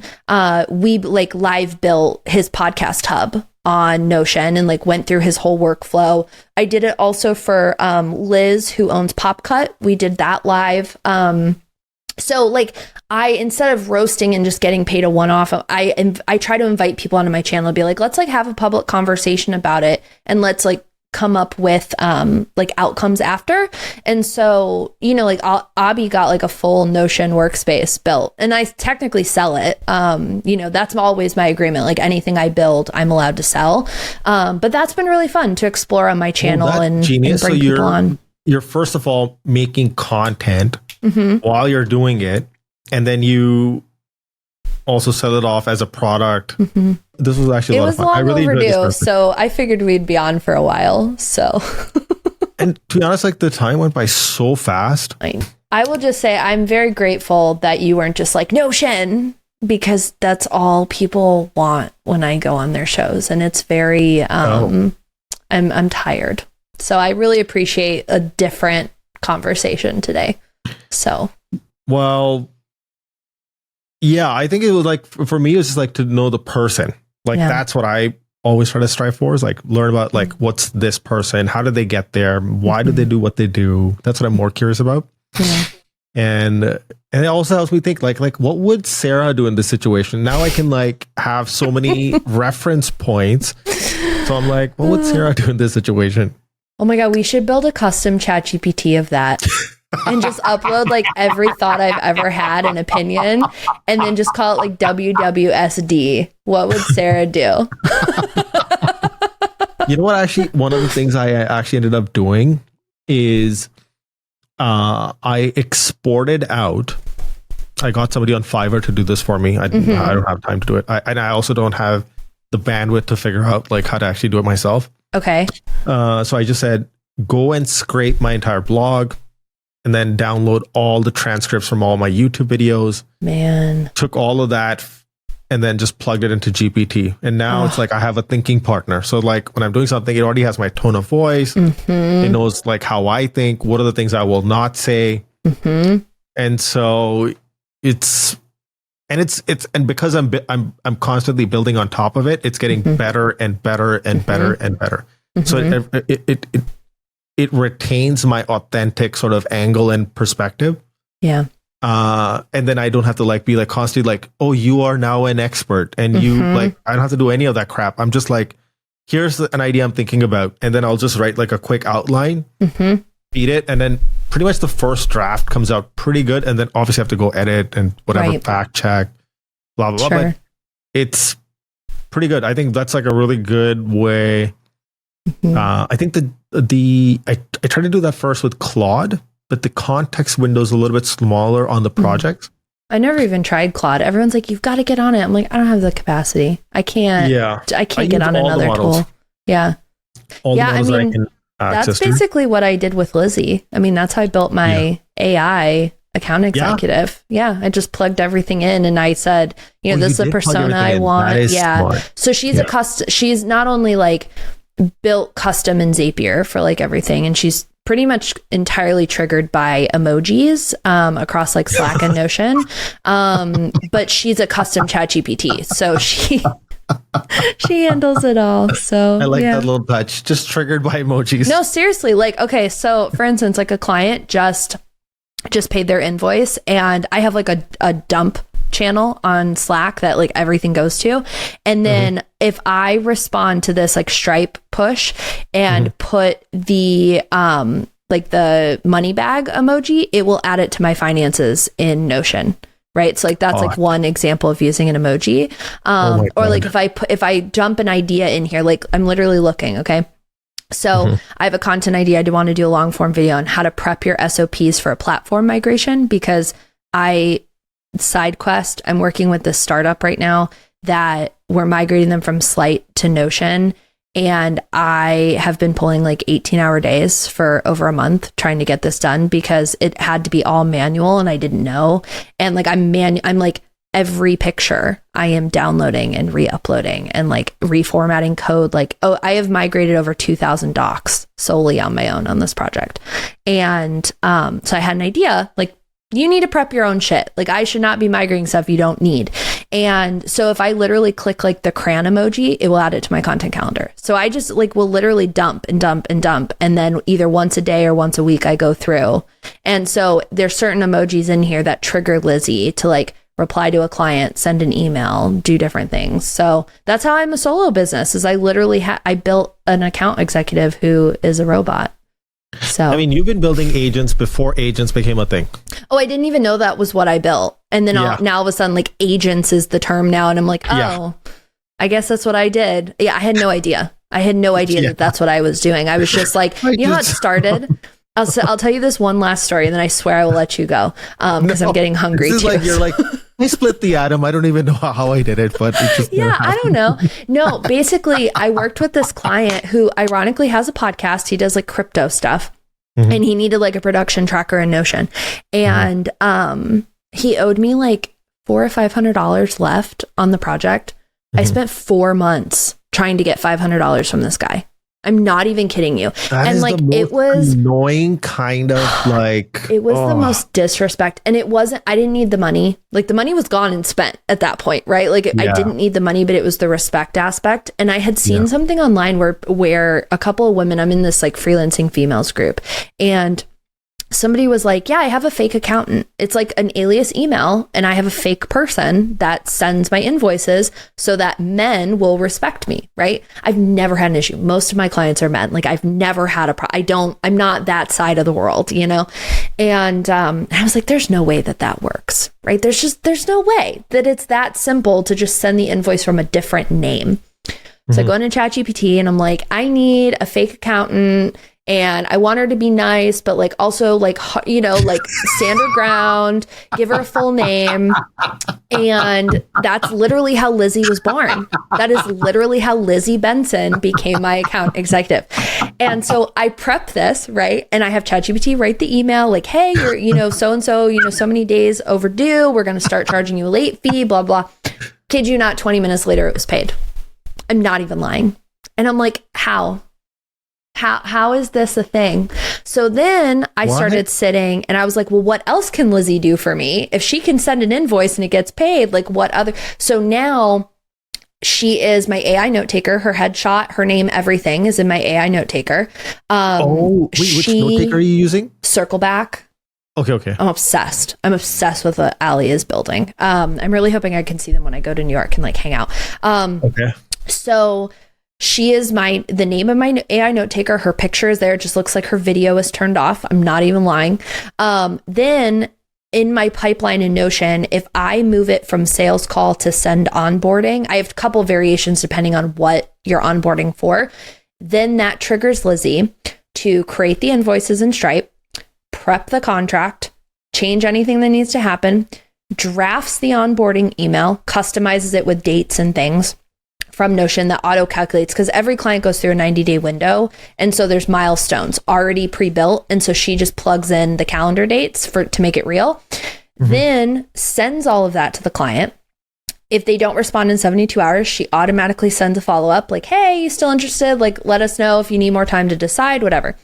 Then once they sign on and the contract is the trigger, she then triggers and blocks out the full day of the onboarding day, because it's a 4-hour block for clients. I saw this video. Yeah, blocks it for me. The block your but keep going. Sorry. Then blocks 2 hours the day before for me to prep for the call. Then plugs in every milestone on my calendar for the large milestones. Then schedules. I do a 90-day follow-up call with every client, just like see like, oh, how are you doing? Blah blah. Books that. Sends that. Then she creates the Slack Connect channel, adds in the message of like our welcome message that we have with like, here's how to book follow-up calls with us. Here's the phases, blah, blah, blah. Then sends the client their onboarding, which is like, hey, give us all of our logins, give me access to whatever it's going to be. And what's the other thing that she does? There's something else that I'm forgetting. Sorry to interrupt your train of thought. Okay. Yeah. How do you end up managing like a gazillion passwords and usernames and like what's the protocol? Like, do people end up like changing the passwords once you're done? Like, how does that work? I require everybody to add me as a member into all of their accounts. So usually, a lot of the time clients don't have like an admin@company.com email. which is like wild to me. It's like accounts are owned by like a random person. Okay, well, if they leave, you lose access to that account. And so that's kind of the first hurdle, is like create an admin or an IT at or whatever. That is my login for all of the client stuff. Now, sometimes clients don't like, I'm doing a Salesforce migration right now, and like it was more cost effective to just give me someone's login than add another seat and a member. And so sometimes we'll do that. But then if that's the case, they have to share it via 1Password or LastPass, because those are the two accounts I pay for. And just like give me, login, So if that's the case, like a lot of the times you need like an authenticator app. So we just block out time in our strategy session to just like do it together instead of like going back and forth, like, hey, when are you available? Give me the code, whatever. So we do that live in strategy. So but yeah, Lizzie handles everything, man. That is so cool. I just show up. I will. Anyways, this is, what? Okay. Let's call it a night and yeah, evening. No, you're good. I'm so sorry. This was so much longer than we planned for. So hopefully you didn't like ignore things on your calendar because of me. No, it's a Friday, and actually the two sort of things that I had, I canceled them because I was like, no, I don't want to deal with anything today. I hear you. And so I did just cancel two things, but it's all good. That's why I have more free time. And cool. Yeah, this well, is a lot of